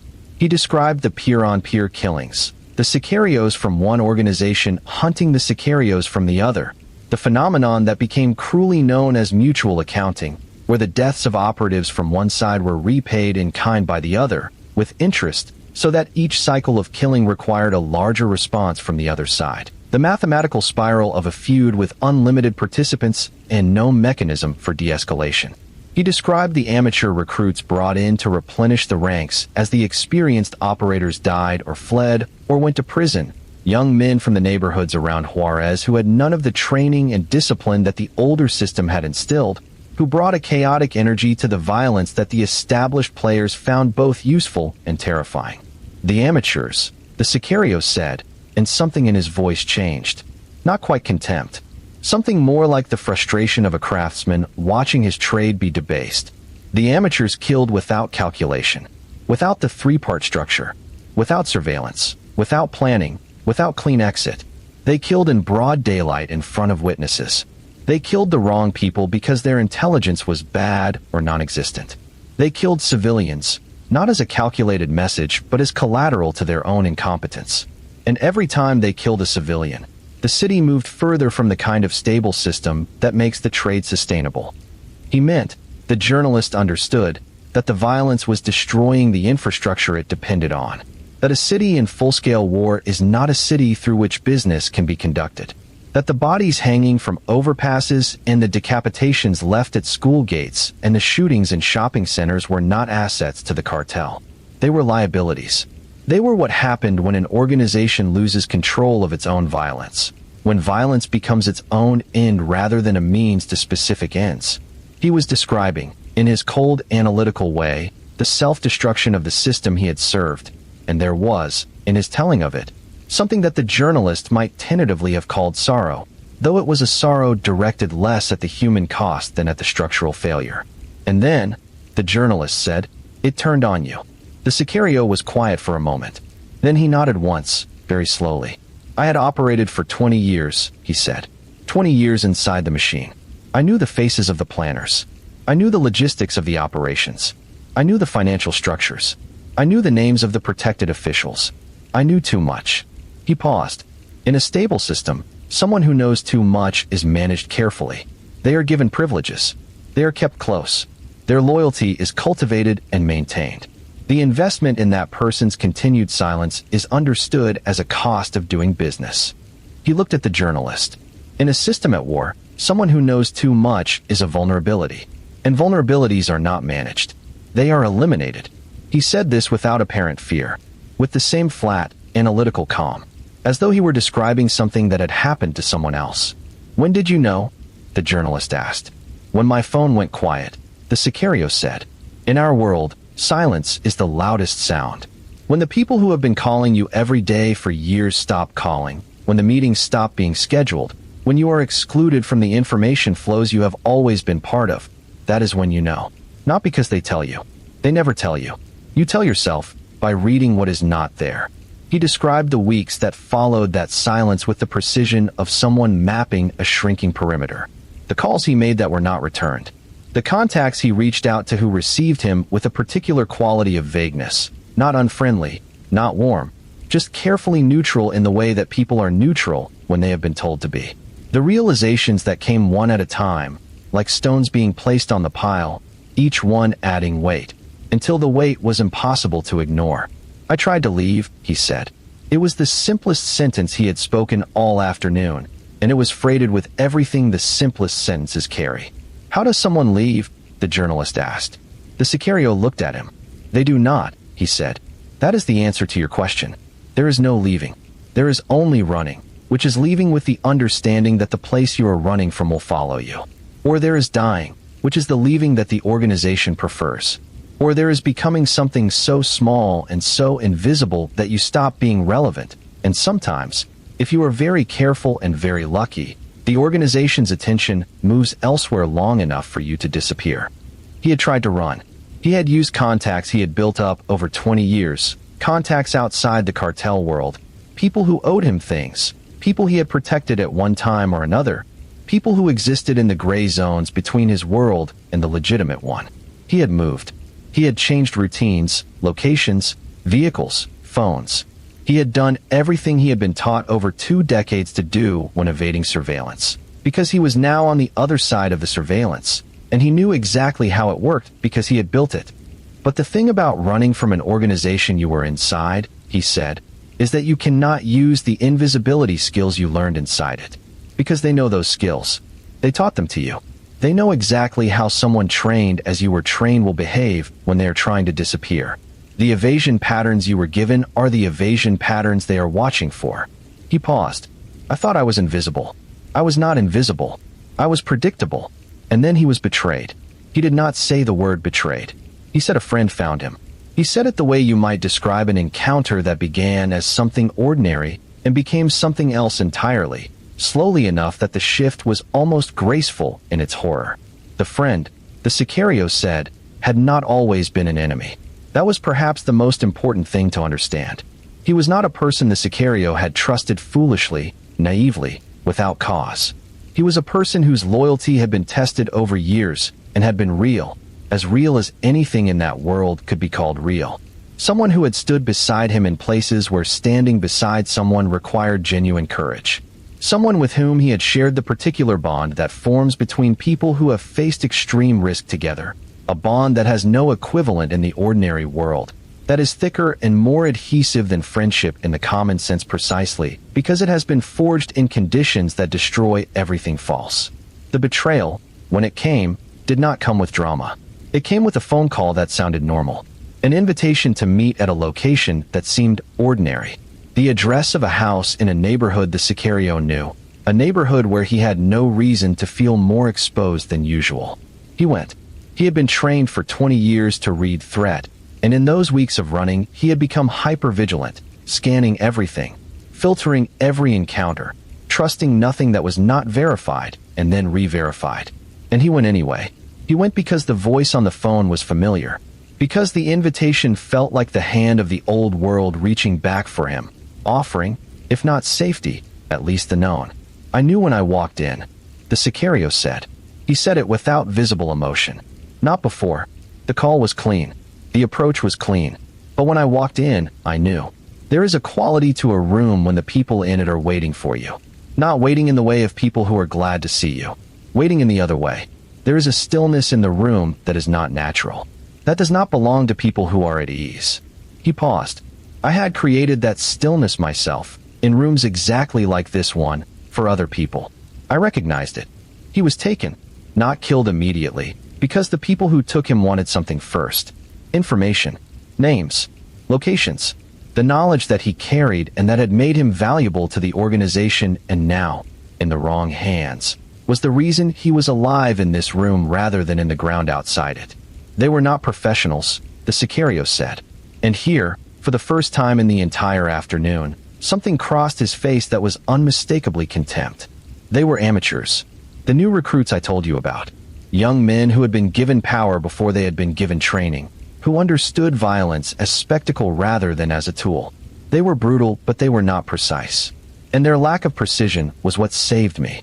He described the conditions of his captivity with the same flat accuracy he had applied to everything else. The room, the physical treatment, the questions asked badly, with an amateur's impatience, not understanding that information extracted under uncontrolled conditions is unreliable, not understanding that a trained person can manage what they reveal even under physical duress, can give enough to stay alive without giving enough to compromise anything that could not already be compromised. I assessed them, he said. From the first moment. I was there, and I was hurting, and I was frightened. I want to be accurate. I was frightened. Fear is appropriate information. It tells you the size of the problem. What you do with fear is a separate question. I was frightened, and I was assessing them simultaneously. How many?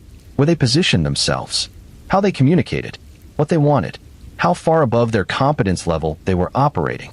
He paused. They were significantly above it. He realized, over the first several hours, that they had taken him without full authorization from above.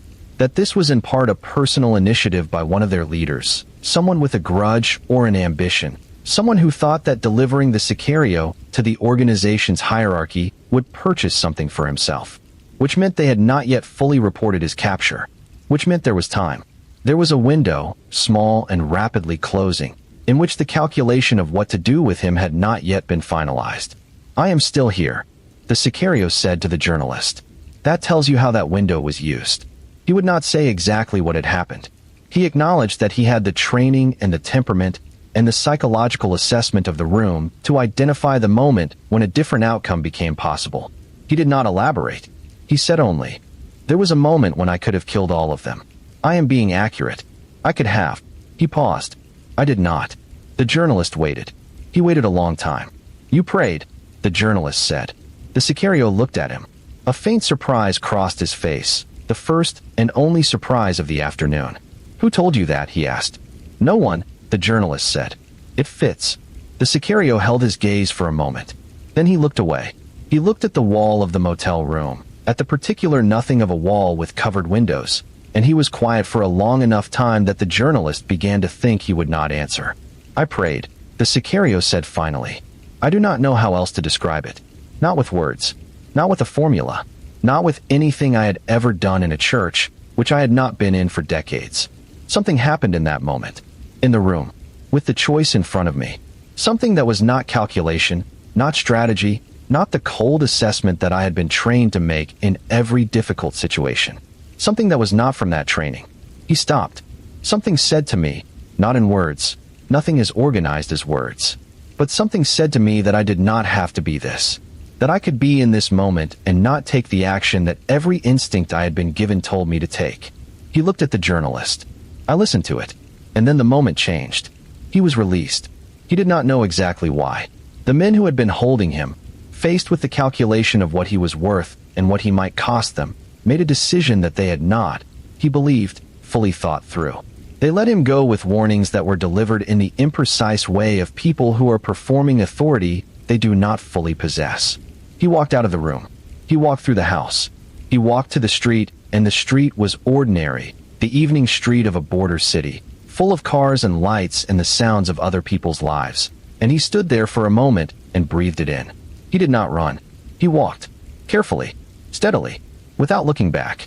"And you found God," the journalist said. He kept his voice neutral. The Sicario was quiet for a long moment. "I found something," he said at last.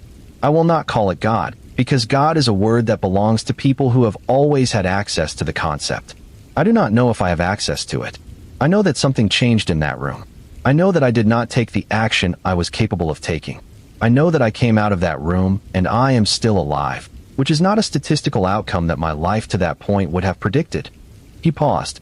"Whether that is God or luck or the particular combination of variables that produces unexpected outcomes, I cannot say. But something changed.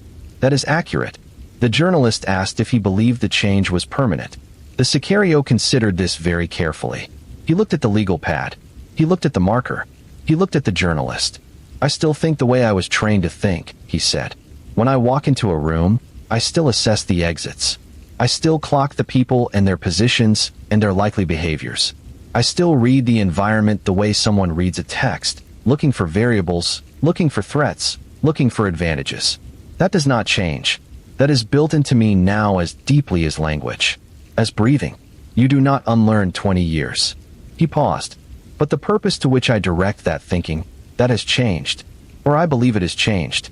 I am watching it carefully, the way you watch something that has been very sick and seems to be recovering. You are hopeful. You are not certain." He looked at the journalist. "You should not be certain either," he said. "Anyone who tells you that a person like me has been entirely transformed is selling you something. I have been changed. I am changing. It is work. Every day it is work. And I am not sure I am winning." The journalist thought about that. He thought about the difference between the story that is comfortable and the story that is true. About the human hunger for redemption, the way we want the arc of a life to bend toward grace. He thought about 20 years and 250 bodies and a green jacket. He thought about change that was partial and uncertain and effortful and might fail. He thought about whether that kind of change, imperfect and incomplete and honest, was worth more or less than a clean conversion story. He thought it was worth more, precisely because it did not ask you to believe anything comfortable. There is a thing that happens when you have been listening to someone tell you the worst things they have ever done. A thing that happens to your sense of reality, your sense of the distance between people. The journalist had expected, going into that room, to feel the distance between himself and the Sicario as total and unbridgeable. He had expected to sit across from something foreign, and he had found, instead, this. A man who had come from a specific place at a specific time in specific conditions, who had made choices that the journalist could not have made, would never have made, and that still operated according to a logic the journalist could follow. The recognition was not comfortable. It was supposed to be uncomfortable. It was the truth. He asked the Sicario about the contract on his life. About the price. $250,000. The Sicario said. American. This is documented. There is paperwork, if you want to call it that. The kind of paperwork that exists in that world. The journalist did want to call it that. He asked if the contract was still active. In my world, the Sicario said, contracts do not expire. They are fulfilled or they are forgotten. And forgotten is not the same as canceled. Someone with information about my location and the right contact information could claim that money today.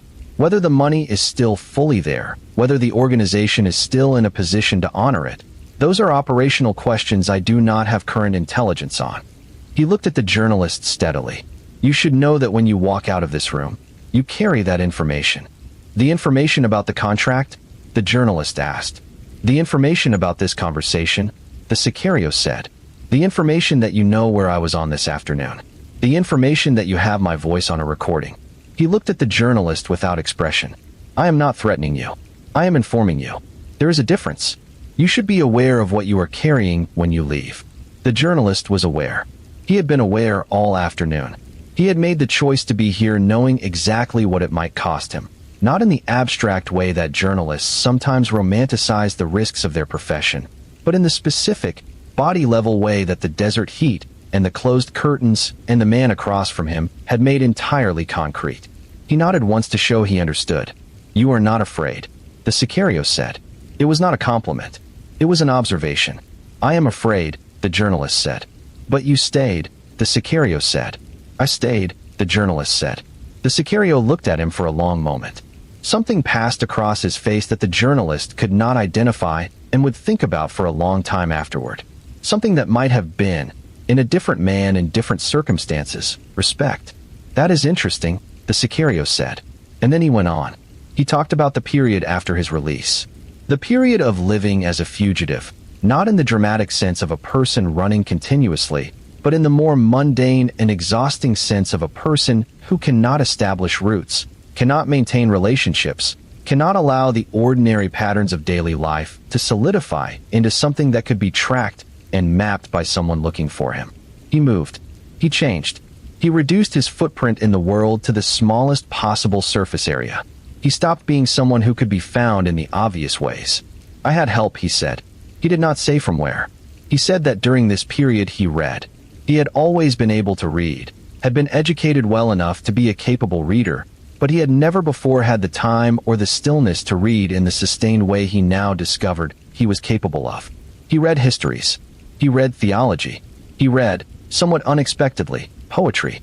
He read philosophy in whatever editions he could find in the cities where he stopped.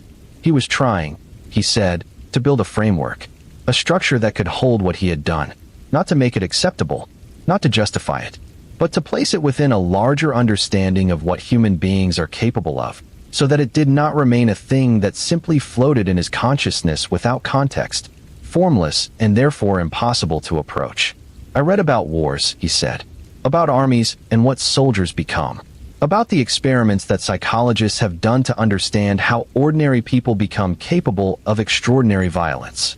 I read about systems and about what systems do to the individuals inside them. I was trying to understand myself from the outside, the way you cannot understand yourself when you are inside something, when the walls of the container are also the limits of your perception. He paused. I was trying to build a box that was large enough to hold what I was. The journalist asked if he had found one. I found that the box does not exist yet, the Sicario said. That I may be one of the people who has to help build it. That is perhaps the task. Not to be redeemed in the conventional sense, but to make my experience useful. To say, with accuracy, here is what a system produces. Here is the mechanism. Here is the specific sequence by which an ordinary human being becomes what I became. So that someone somewhere, in some position of influence, might find that useful. Might apply it to the prevention of the next version of this story. He looked at the journalist. That is why you are here. That is why I am talking. Not absolution. Documentation. The journalist thought about that word. Documentation. It was the word of a professional, of someone who understood that the value of information lies in its precision and its preservation. The Sicario was, in his own mind, filing a report. A report on himself, on the system, on the 20 years. A report that he wanted entered into some kind of record, some archive of what actually happened, as opposed to what the news cycle or the government narrative or the romanticized popular culture version would eventually determine actually happened. I need to ask you something, the Sicario said. He had not directed the conversation before. The journalist noted this. Go ahead, the journalist said. Do you believe me? The Sicario asked. Not about the facts. I can see that you believe the facts. I mean about the change. About what happened in the room. The journalist took his time with this. He owed it the time. I believe that something changed, he said at last. I believe you believe that something changed. I believe that the uncertainty you express about the permanence of the change is honest, and that honest uncertainty is more valuable than performed certainty. He paused. I don't know if that is belief in the sense you mean. The Sicario nodded. That is sufficient, he said. The journalist asked about the people the Sicario had known inside the organization who had also tried to leave, who had tried to change. What had happened to them? The Sicario's answer was slow and careful and composed of specific cases described in enough detail to be real, but not enough detail to be identifying. He described men who had tried to negotiate their way out and had been killed in the negotiation. Men who had run and been caught and who were now, as he put it with characteristic economy, no longer relevant to the question. Men who had sought the protection of the American authorities and had entered a witness protection system that had, in some cases, failed to protect them. Men who had turned to the church with varying degrees of sincerity and varying degrees of subsequent history. Most of them, he said, did not make it. Most of the exits from that world lead in one direction. He looked at his hands. I am an anomaly. I do not know what combination of factors produced my anomaly. I have thought about it for many years, and I cannot fully account for it. Luck is part of it. The timing of certain events is part of it. What happened in that room with the choice in front of me is part of it. And perhaps something in my particular constitution that I cannot fully describe, some capacity to be in the worst possible place and still hold a small part of myself outside of it, available to come back. He used the phrase, hold a small part of myself outside of it, and the journalist wrote it down and circled it. It was the most revealing thing he had said about his interior life. The suggestion that even in the deepest immersion in the machine, even at the furthest point from the self he might have been, there had remained a tiny part that was not fully absorbed. A splinter of something. Not conscience, or not conscience in the full sense, but the capacity for conscience. A seed kept in reserve against a season that might never come. The journalist thought about the radio in the other room, about the house getting louder. He asked about the journalist's own safety. Directly. He had been dancing around it all afternoon and decided it was time to ask directly. You came here knowing the risk, the Sicario said. I respect that. The risk to you is real, but it is also, for most practical purposes, managed by the fact that what I have told you is not news to the people who might wish you harm. They know what they are. They do not require documentation to inform them of themselves. The risk is if you publish something that points directly back to them in a way that creates operational exposure. If you are accurate and general rather than specific, the risk is manageable. He paused. I say manageable. I do not say absent. In our world, nothing is absent. He looked at the journalist for a long moment. If something happens to you, he said, because of this conversation, I want you to know that I am sorry. I say that accurately, and I mean it precisely. He picked up the marker. He looked at the legal pad. He put the marker down. That is not something I say very often. It requires a specific kind of accurate grief that I do not have access to about most things. But about you, in this room, having done this, yes. If something happens to you, I am sorry." The journalist said nothing for a moment. He did not know what to say. He was thinking about the precision of the apology, the care with which the Sicario had made clear that the feeling was real and not performed and not general. He was thinking about the 20 years and the bodies and the green jacket and the small part held outside the machine. He was thinking about what it costs to become something and what it costs to try to become something else, and whether the second cost is ever actually paid in full. "Thank you," the journalist said. He meant it. The conversation had turned a corner. The journalist felt it the way you feel a change in air pressure, something that registers in the body before the mind names it. The Sicario had, over the past hour, begun to speak differently. Not more openly exactly. He had been astonishingly open throughout, but more personally, with a quality that was, if not intimacy, then something adjacent to it. The quality of a person who has been professionally impersonal for so long that the discovery of an available listener produces something they did not know was waiting to be expressed. He talked about what he missed, not from the cartel world. He was clear about that. Not the money or the power or the structure. He talked about what he missed from the self that had existed before all of it. The boy who had carried books home from school in a neighborhood where dust settled on everything, who had been good at mathematics and had shown it off in ways that made his mother put her hand on his head. He talked about that boy with the kind of distant tenderness with which one speaks about someone you loved who has been gone a long time. He was curious, the Sicario said. That boy, he wanted to know how things worked. Not just machines. People. He observed people the way certain children do, with a quality of attention that adults notice and sometimes find uncomfortable. He watched faces. He watched how people moved when they were lying and how they moved when they were telling the truth. He did not have language for what he was doing. He was just interested. He paused. The organization took that quality and found it useful. They gave it a different purpose. The curiosity did not change. The direction it pointed changed. The journalist asked whether he believed that boy still existed somewhere inside him. I think about that question often, the Sicario said. I do not have a clean answer. There is a continuity, in the sense that the same person has existed through all of the stages I have described. The boy and the young man and the policeman and the operator and the fugitive and the person sitting in this room are all the same thread. But thread changes when you pull it through different materials. It picks up the character of what it passes through. The person I am now has passed through too many materials to be the same as the person who started. He looked at the journalist. But the curiosity is still there. You are here because of it. I agreed to this because of it. I wanted to know what it would be like to tell this story, to hear it said aloud by someone else, to have it exist outside of my own head for the first time. The journalist asked him how he lived now, not in the biographical sense, in the daily sense. What did a day look like? Small, the Sicario said. Deliberately small. I do not have a large footprint.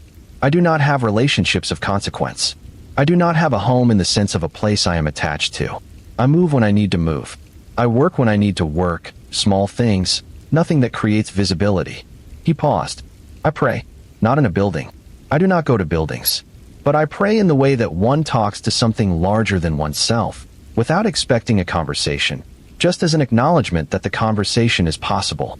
I sleep better than I did during the years inside the machine. I dream badly, but I sleep. He paused again. I read. I think. I watch people on the street with the same attention the boy had. Though now I also carry the knowledge of what people are capable of, and that changes the quality of the watching. He said something then that the journalist would later place at the center of what he wrote. He said, the hardest thing is that I am not obviously worse than the systems that created me. The politicians who negotiated with the organization.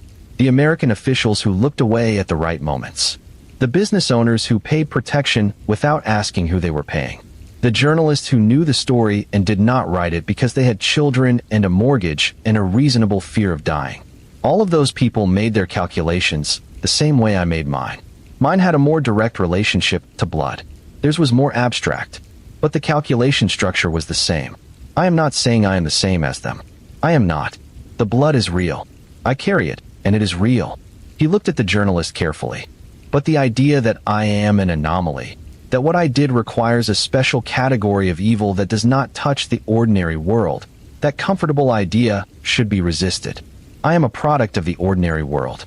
The ordinary world made me what I am, and it is still making more of me, in different places, with different products, in different uniforms. This was, the journalist thought, the most important thing the Sicario had said. Not the most dramatic, not the most specific, but the most important. The understanding that violence at scale is never the product of exceptional individuals, that it requires infrastructure, and that infrastructure requires cooperation from people who consider themselves ordinary, who consider themselves outside the circle of responsibility, who participate in the conditions that produce violence without ever holding the weapon that delivers it. This was what distinguished this conversation from a crime story. It was not a crime story. It was a story about a system, and the system included everyone who had ever looked the other way. The journalist asked, finally, about the future. What the Sicario believed was coming. For Juarez. For the borderlands. For the cycle that had been running since before either of them was born.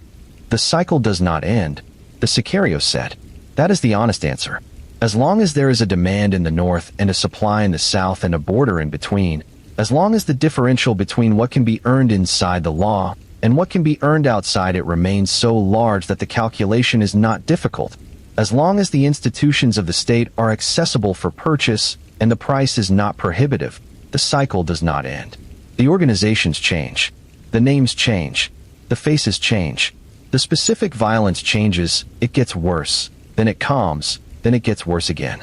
But the cycle does not end. He paused. He looked at the journalist steadily. What could end it? The journalist asked. Several things, the Sicario said. Each one politically impossible for a different reason. You can reduce the demand, which requires treating addiction as a public health crisis rather than a moral failure, and investing accordingly over a generation, not a policy cycle. You can legalize and regulate, which removes the extraordinary profit margin that makes the risk calculation favorable for organizations like the one I was part of. You can rebuild the institutions, the police, the courts, the government at every level, from the ground up, with salaries that do not make corruption a rational choice, which takes 20 years minimum and political will that has not existed. Or, he said, and the journalist heard the word land differently from all the others. You can continue exactly as you are, because the current situation benefits enough powerful people on enough sides of the border that no one with the power to change it has sufficient incentive to do so. He picked up the marker one final time. He drew a circle on the legal pad. Inside the circle, he drew another circle. Inside that circle, another. He drew them until the space ran out. He looked at the diagram for a moment. He turned it so the journalist could see it. Then he set the marker down for the last time and folded his hands on the table. That, he said, is the system. The journalist asked if they could stop for a moment. The Sicario nodded. The journalist stood and moved to the window, and stood with his back to the curtains, not opening them, just needing to be vertical for a moment, needing to feel the weight of his own body in space. He had been sitting across from this man for 6 hours. 6 hours of sustained attention to one of the most complex and disturbing narratives he had ever been asked to hold. His back ached. His head felt overfull. His recorder was still running in his pocket. He turned back. The Sicario had not moved. He was looking at the legal pad, at the concentric circles. There is something else, the Sicario said, when the journalist sat back down. Something I have not said yet, because I was not sure how to say it accurately. The journalist waited. There are people I think about, the Sicario said. Not the ones who died in the operations. Or not only them. There are people I think about who are still alive. People I worked beside for years. People who are still inside the machine, who have not had the particular combination of circumstances that produced whatever this is. He gestured at himself, at the room, at the afternoon they had shared. I think about what it would mean for them to have a different outcome. And I do not know how to want that for them without also wanting that for the people who died. And wanting that for the people who died is not something I know how to do without it being unbearable. So I hold those two things separately, very carefully, in separate containers. And I hope the containers hold. He said this so quietly that the journalist almost missed it. He had been projecting his voice steadily all afternoon, clearly, precisely, as though speaking for a record. This was different. This was speaking for himself. You carry it, the journalist said. Not a question. I carry it, the Sicario said. I will carry it for whatever time I have left. That is not self-pity. That is accurate. The weight of what I have done is real, and it does not lift. What changes is not the weight, but the relationship to it. Whether the weight crushes you, or whether you develop the capacity to carry it. That development is the work. The daily work I mentioned. That is what the work is. He was quiet. On the bad days, I am not sure I am developing. On the better days, I think perhaps I am. The journalist asked him what he wanted people to understand. Not about himself specifically, about the world he had described. The Sicario was quiet for a long time. He looked at the wall. He looked at the circles on the legal pad. He looked at the journalist. I want them to understand, he said, that the children in the neighborhoods around Juarez are not born to this. They are made for it, by a specific set of failures, by a specific sequence of abandonments, by an economy that does not include them, and an education system that does not reach them, and a government that does not protect them, and a border city proximity to wealth that is close enough to see and far enough to never touch. I want them to understand that when a boy of 16 drives a car for 1,000 pesos and feels for the first time that he is real, that he is seen, that he has value in the world, the thing that created that feeling is not the cartel. The cartel is only the one who finally answered. He paused. The question was always there, waiting to be answered. The failure to answer it first, in a better way. That failure belongs to the legitimate world, to the governments and the economies and the policies and the choices. That failure is what creates the market for the answer the cartel provides. And until that failure is addressed, the market will be served. He said it all without raising his voice, without drama, with the same calm precision that had characterized everything he had said since the door of room 164 had opened on this afternoon. And the journalist sat with it and knew it was true and thought about all the places in the world where similar questions were waiting and similar answers were being offered and similar markets were being served and similar people were being produced by similar combinations of poverty and proximity and abandonment and the simple, terrible human hunger to be real in the world. He thought about the boy with the 1,000 pesos and the shoes that fit. He thought about the radio in the other room. He thought about the green jacket. Is there anything you want to say, the journalist asked, to the people who read this story? The Sicario thought for a long time, the longest pause of the afternoon. The journalist waited. Tell them, the Sicario said at last, to look at the systems, not the people. The people are what the systems produce. Tell them that the men like me are not the story. We are the symptom. The story is what creates the symptom. If you want to change the story, change what creates it. If you cannot change what creates it, at least know that it exists. At least stop calling it something foreign. Something that happens over there, beyond the border, in a different kind of world. He looked at the journalist directly. It is your world too. You just have the privilege of not seeing it clearly. That privilege is not permanent. It is conditional on certain choices being made, every day, by people who have the power to make them. When the choices change, the privilege changes. And then you will see what was always there, just across the river, just on the other side of the water. He paused one final time. We are not monsters. We were trained. Everything I was made. The making is the story. Tell the making. The journalist wrote that down. Every word. The session had been going for nearly 7 hours. The journalist's hand had cramped and uncramped and cramped again. The second recorder in his shirt pocket had stopped, and he had not noticed for an unknown period, which meant the first recorder needed to carry the weight. He pressed it through the fabric of his jacket, confirming the steady red indicator light that told him it was still running, still catching every word, still building the document that this afternoon would eventually become. The Sicario showed, for the first time, the slightest sign of tiredness. Not emotional exhaustion, that particular weariness of a person who has spent hours revisiting difficult territory. Something more physical, a slight settling of the shoulders. The quality of a person reaching the end of something they had been carrying for a long time. The journalist recognized it with a pang that surprised him, a kind of solidarity that he immediately mistrusted. This man had carried those stories into the room. He would carry them out again. The journalist was the first person who had ever received them. That was both the privilege and the responsibility of this afternoon. I have one more thing, the Sicario said. The journalist straightened. When you leave this room, the Sicario said, I will watch you leave. I will watch which direction you go. I will note your vehicle. He paused. You should know that. You should know it not as a threat. You should know it because it tells you something important about what I described earlier.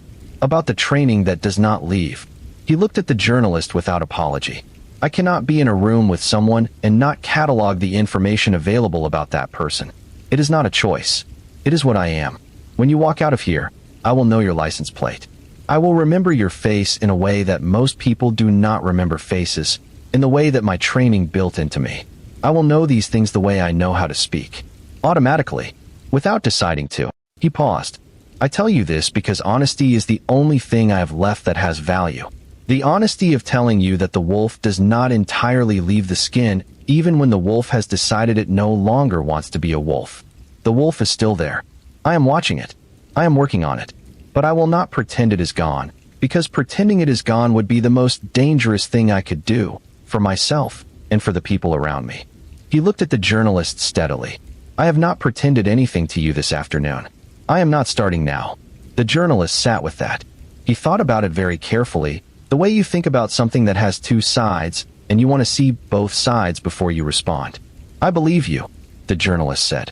And I am not afraid. The Sicario looked at him for a long moment. Then he looked at the table. He picked up the legal pad, and he looked at the diagrams and the words and the concentric circles. He folded the legal pad in half. He folded it again. He held it for a moment, and then he held it out to the journalist. The journalist took it. For the record, the Sicario said. For the record, the journalist agreed. They sat in silence for a moment. Not an uncomfortable silence. The silence of a conversation that has reached its natural end without either party needing to perform a conclusion.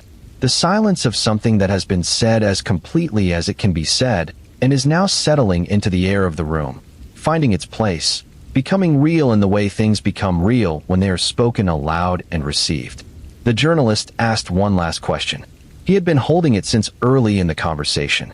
He asked it now because there would not be another opportunity and because he was not certain he wanted the answer, but was more certain that he needed it. If you could go back, he said, to the moment you described. The dot on the line. The car. The afternoon. The 1,000 pesos. He did not finish the sentence. The Sicario understood. The Sicario looked at the table for a very long time. He looked at his hands. He looked at the wall where the curtains covered whatever the world was doing on the other side of them. He looked at the journalist. I do not know, he said. I have tried to answer that question honestly for years, and I do not know. It is possible that a person in those specific circumstances, with those specific variables, with that specific gap between what existed and what was possible, that such a person was always going to make that choice.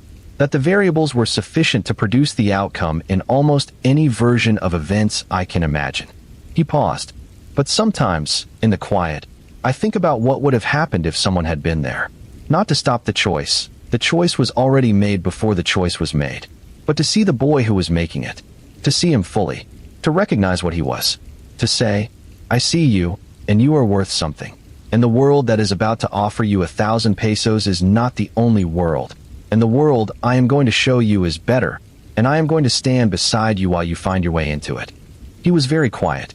I think if someone had been there, actually been there, not a program or an institution, but a person who was actually present, the dot might have been different. He said it without bitterness, without accusation, with the same steady, accurate calm that had characterized everything. But it was the most human thing he had said all afternoon. The most vulnerable, the most specific kind of grief, which is not the grief of what happened, but the grief of what might have happened in a different version of the story, a version where someone showed up. The journalist thought about his daughter.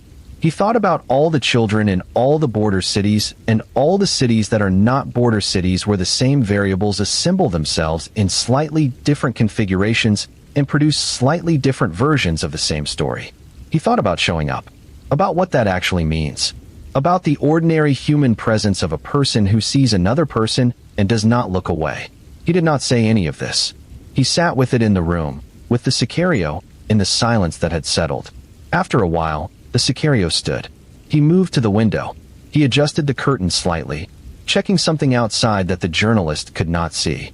He let the curtain fall back. It is safe, he said. You can go. The journalist stood. He gathered his things, the recorder, the notebook, the folded legal pad. He did not shake the Sicario's hand. He did not know if that was the right decision. He moved to the door. He put his hand on the handle. "One thing," the Sicario said. The journalist turned. "Do it accurately," the Sicario said. "Whatever you write, do it accurately. The whole thing. Not the parts that make the story clean. The parts that make it real. The people who read it deserve the real version." He paused. "And so do the people inside the story." "I will," the journalist said. He opened the door. The evening light came in, gold and warm, and smelling of desert and vehicle exhaust, and the ordinary world continuing its ordinary business. He stepped out. He heard the door close behind him. He stood in the parking lot for a moment and breathed. He did not look back at the room. He walked to his vehicle. He got in. He sat for a moment with his hands on the wheel and the recorder still running in his jacket and the folded legal pad on the passenger seat. He drove north toward the bridge. What the journalist carried with him out of that motel room and across the bridge and into the weeks that followed was not what he had expected to carry. He had expected to carry outrage. He had expected the particular hot clarity of moral condemnation that is sometimes the product of documented horror, the feeling that makes it possible to write at speed and with conviction about things that should not be. He had carried that out of other assignments. He did not carry it out of this one. What he carried instead was something more complicated and more permanent, something that settled into the tissues rather than burning on the surface. He carried the weight of understanding something he had not understood before, not in his gut, not in the way that changes the architecture of how you see the world. He had understood before this afternoon that violence on the border was the product of systemic failure. He had written about it analytically. He had reported on it empirically. He had held the information at the distance that professionalism requires, and that survival requires when you are a journalist on the border and you cannot afford to feel everything you are looking at. He had not, before this afternoon, understood it from the inside. Not the violence itself. He would never understand that from the inside, and he was grateful for it. But the logic, the progression, the specific sequence by which the world produces a person capable of carrying 250 graves in his body and continuing to breathe. He understood that now, and understanding it was not comfortable. It was not the kind of understanding that makes the world make sense in a reassuring way. It was the kind of understanding that makes the world make sense in a way that keeps you up at night, because it shows you the mechanism, and the mechanism is visible, and visible mechanisms can be changed, and the fact that they are not being changed is a choice, made by people with the power to make it, made every day, and carrying consequences that fall on the people furthest from that power. He thought about the Sicario's concentric circles. He drew them himself one morning on a legal pad. He looked at them for a long time. He turned them over. The journalist's account was published in pieces, in the magazine that had commissioned it, under a byline that did not identify the specific location or the date of the conversation. The pieces circulated. They were read by the people who read serious journalism about the border. They were discussed in newsrooms and in academic departments and in the offices of human rights organizations. They generated the particular combination of praise and controversy that attaches to work that is accurate about things people would prefer to be less accurate about. The journalist received messages, hundreds of them, from people who had been touched by the border violence in personal ways, families of victims, families of perpetrators, the distinction between those two categories being, as the Sicario had suggested, less absolute than the language usually implies. From people who worked in law enforcement on both sides. From people who had grown up in the neighborhoods the Sicario had described, and who wrote to say that the description was accurate, that the world he had painted was the world they had grown up in, and that no one had ever gotten it right before, not like this, not with this particular combination of honesty and refusal to look away. He received one message that he kept. It was brief. It was sent from an address that no longer exists if you try to find it now.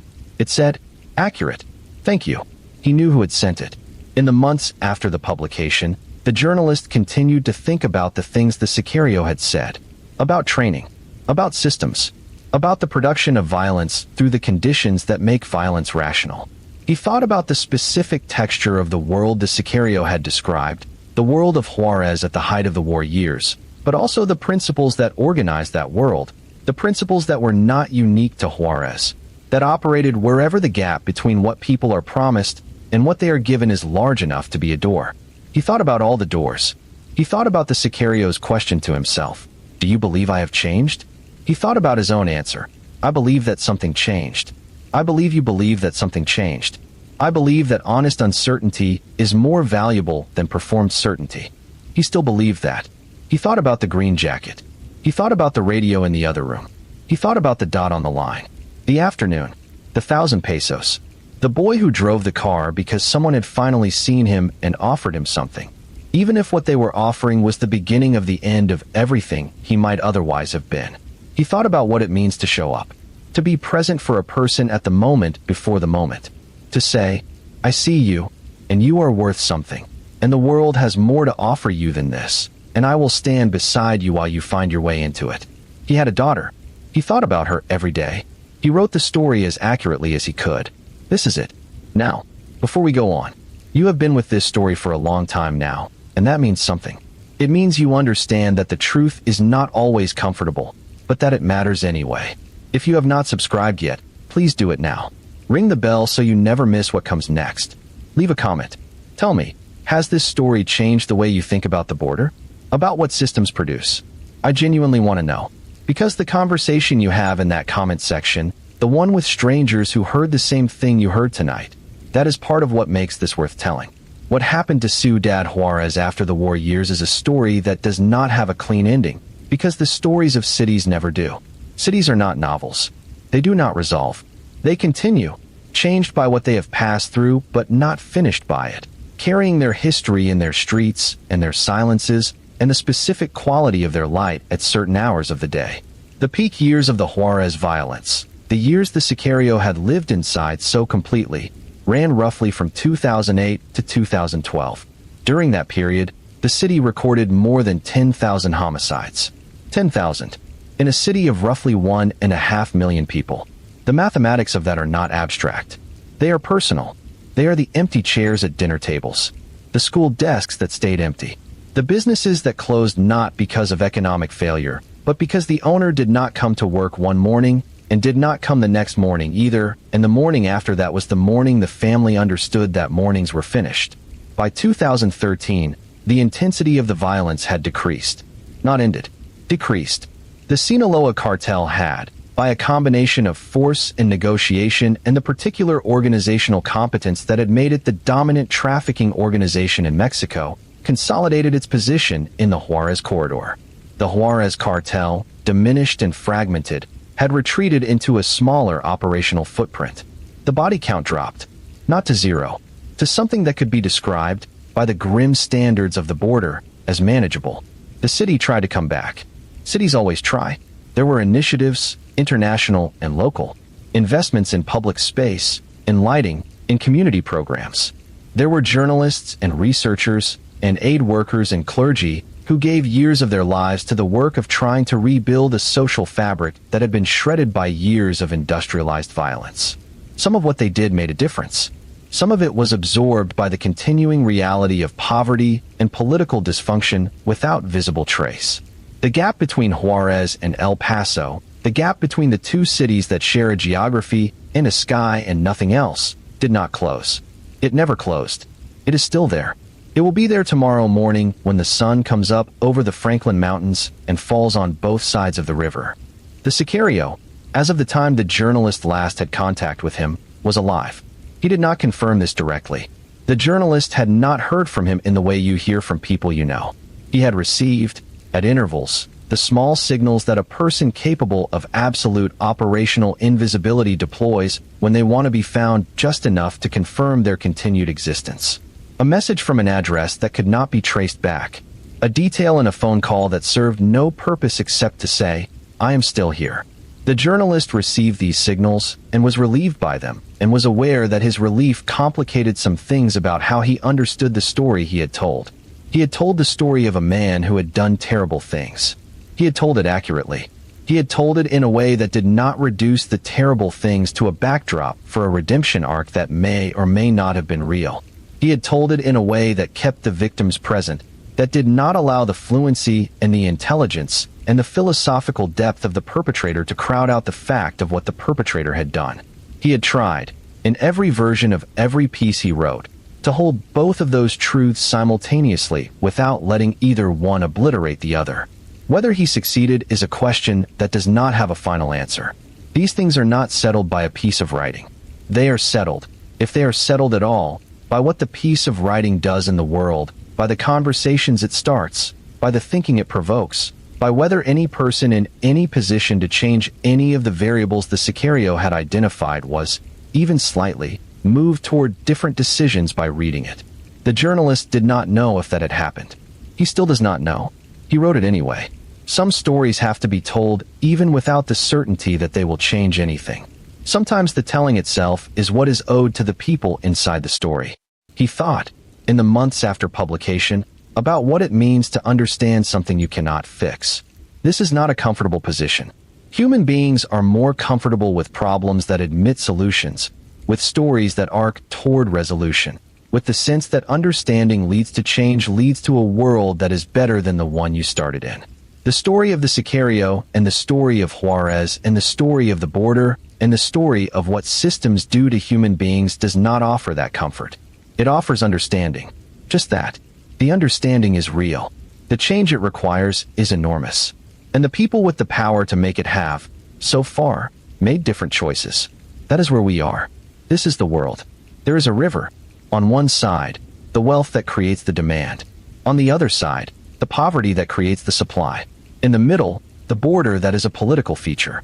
And through it, the current that moves what moves it, has always moved it, will continue to move it, because the current is powered by forces that no policy in isolation can stop, that require the kind of coordinated, sustained, multi-generational response that has not yet been attempted in the way it would need to be attempted to work. While that response does not happen, the current flows. The boys with the 1,000 pesos make their choices. The cars are driven. The calls are made. The radio code 39 crackles through frequencies that are not monitored in ways that matter. The houses with the covered windows function. The families wait. And somewhere, in a room without windows, or in a borrowed car, or in a city that has a different name than Juarez but the same architecture of conditions, a boy who is curious and smart and hungry and invisible is being seen for the first time by someone who has something to offer. And the thing being offered is real. And the world that is supposed to offer something better has not shown up. This is not a story about evil. This is a story about a system. The system is real. It is operating right now. And it will continue to operate for exactly as long as the decisions that sustain it continue to be made. That is the story. That is all of the story. There is no part of it that is comfortable to hold. And there is no part of it that does not demand something from the person who holds it. Not guilt. Guilt is useless. Not despair. Despair is self-indulgent. What it demands is the same thing the journalist owed to the afternoon in that room, and that the afternoon in that room owed to the people who did not walk out of it. Attention. Accurate attention. The willingness to see clearly, and to say clearly what you see, and to resist the versions that are easier to live with because they are less true. This is what we owe each other. This is what we owe them. A few months after the journalist crossed the bridge back into El Paso, he went home.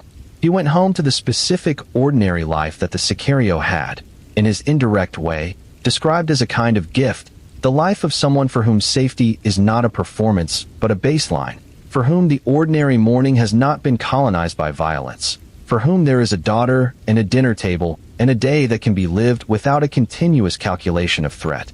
He went home, and he held these things with a care he had not always felt for them. The specific care of someone who has spent an afternoon in the company of their own absence. He thought about what it means to witness a story, not just to gather it, to receive it, to carry it carefully, to be responsible for it. There are people who tell their stories to one person, and that is all they tell. They tell it once, and then they take it back into themselves and keep it there, because the telling was what mattered, the fact of the story having left the body and been received by another person. The fact of the story being real in the world outside the single skull that has been carrying it. The Sicario had told his story. It had been received. The journalist had been, in that room, the witness. And witnessing, he had come to believe, is a function. Not passive, not merely observation. Active, demanding, morally freighted.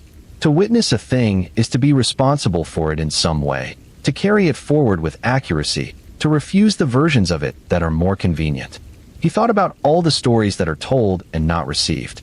The stories that exist in rooms where there is no journalist with 2 recorders and a notepad. The The stories that disappear into the walls of those rooms and leave no record. The stories of the people who came through the houses with the covered windows and did not come out. The stories of the families who paid everything and received silence. The stories of the boys who drove the cars and never found the exit. All of those stories are real.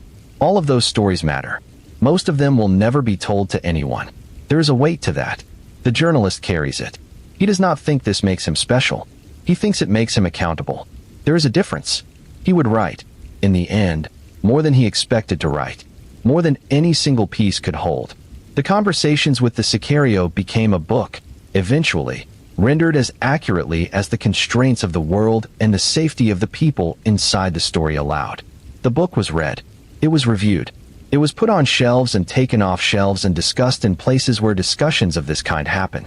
It changed some things for some people in the way that books do when they work, which is to say, it changed the interior furniture. The way a room looks after someone has rearranged it. The same room, different order, different sense of what is possible inside it. Is that enough? Is any of it enough? These are the questions without clean answers that the journalist still lives with. He still lives with them because he is still a journalist, and because the border is still there, and because the system the Sicario described is still running, updated, iterated, with new faces and new methods, and the same underlying architecture of need and neglect, and the terrible efficiency of organizations that understand human desire better than the institutions that are supposed to serve it. He still receives signals, occasionally, that the Sicario is alive. He is glad. And here is the last thing. Here is the thing that keeps him at the desk, and keeps him crossing the bridges, and keeps him sitting in rooms with recorders and legal pads, and the specific focused attention that his job requires. He believes, on most days, with most of his available conviction, that the telling matters, that the story told accurately and received with full attention and carried forward with care does something in the world that silence does not do, that the act of witnessing, of saying, this happened, these people were real, this system is real, this is what it looks like from inside, is an act with consequences. Not guaranteed consequences, not immediate consequences, but consequences that move through the world in ways that are not always visible, touching things you cannot see from where you are sitting, changing the interior furniture in rooms you will never enter. He believes this the way you believe things that you cannot prove, but cannot afford not to believe. The way you believe that a person is worth seeing. That a boy who is curious and smart and hungry deserves to have someone show up. That the radio in the other room should not be drowned out by the noise of a house that has been made deliberately loud. That the wolf and the man who is trying not to be the wolf anymore are both real and both require accounting and both are part of the same story and neither one should be erased for the comfort of the other. The journalist went home. He held his daughter. He ate dinner. He slept badly for a while and then better. He wrote. He remembered an afternoon in a room near the border, across a small table from a man with flat eyes and steady hands and 250 graves in his memory, who had asked to be seen accurately and to whom he had said, "Yes, I will try." He is still trying. On the other side of the river, the lights of Juarez come on every evening in the same sequence they have always come on. The homes first, then the street lights, then the businesses, then the signs along the commercial strips, the whole city lighting itself up against the dark in the way cities have been doing since the first fire was built and the people gathered around it, and the night was held, for a while, at a particular distance. The dark is always there. The fire is always the choice. The Sicario walked out of room 164 and into an evening that was gold and smelled of desert and continued. He noted the journalist's license plate before the car left the lot. He knew the make and the model and the direction of travel and the time. That is what training produces. That is what 20 years inside the machine built into him. The information arrived without effort, slotted into the architecture of his perception as automatically as language, as breathing. He stood at the window behind the curtain and watched the car drive away. Then he sat back down at the table. He looked at the legal pad that the journalist had taken. He picked up the marker that the journalist had left behind. He held it for a long time.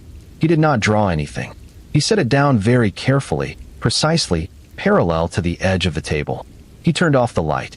He sat in the dark room and he was, as he had said he was, still watching the wolf. Still working. The work never finished. The wolf was still there, in the dark in the way that things trained into you stay in the dark even when you are not looking at them. But he was watching. That is something. In the world he came from, with everything he had done and everything he had carried for 20 years and everything that had been made of him by the machine he had been born next to and fed into. The fact that he was watching, that he had not stopped watching, that the watcher in him had survived and was still at the window and had not looked away, that is something. It may not be enough, but it is something. And in the particular dark arithmetic of this story, something is the closest thing to hope that any honest accounting can offer. The river runs. The lights come on. The morning comes. He says he found God, but his eyes still belong to the wolf. And somewhere, right now, a boy of 16 is being offered 1,000 pesos and a sense of being seen for the first time in his life. And the legitimate world has not yet shown up, and the choice is being made. The dot is being placed on the line, and the car is waiting. That is the story. That is all of it. That is still happening. Now, if this story moved you, if it changed something in the way you see the world tonight, then it did exactly what it was supposed to do. Leave a comment below and tell me what you were thinking. Tell me where you are watching from. Share this with someone who needs to hear it, someone who thinks the border is a different world, someone who has never had to think about any of this because they have had the privilege of not having to. That privilege is not nothing. Use it. Subscribe to this channel if you have not already. Hit the bell, because next time, we go somewhere else. Another story. Another set of truths that need to be told accurately and received with full attention. Another room where someone has something to say that the world needs to hear. I will be here. Thank you for staying until the end. It means everything. This is Mr. Midnight True Crime Stories. Good night. Take care of yourselves. And take care of each other.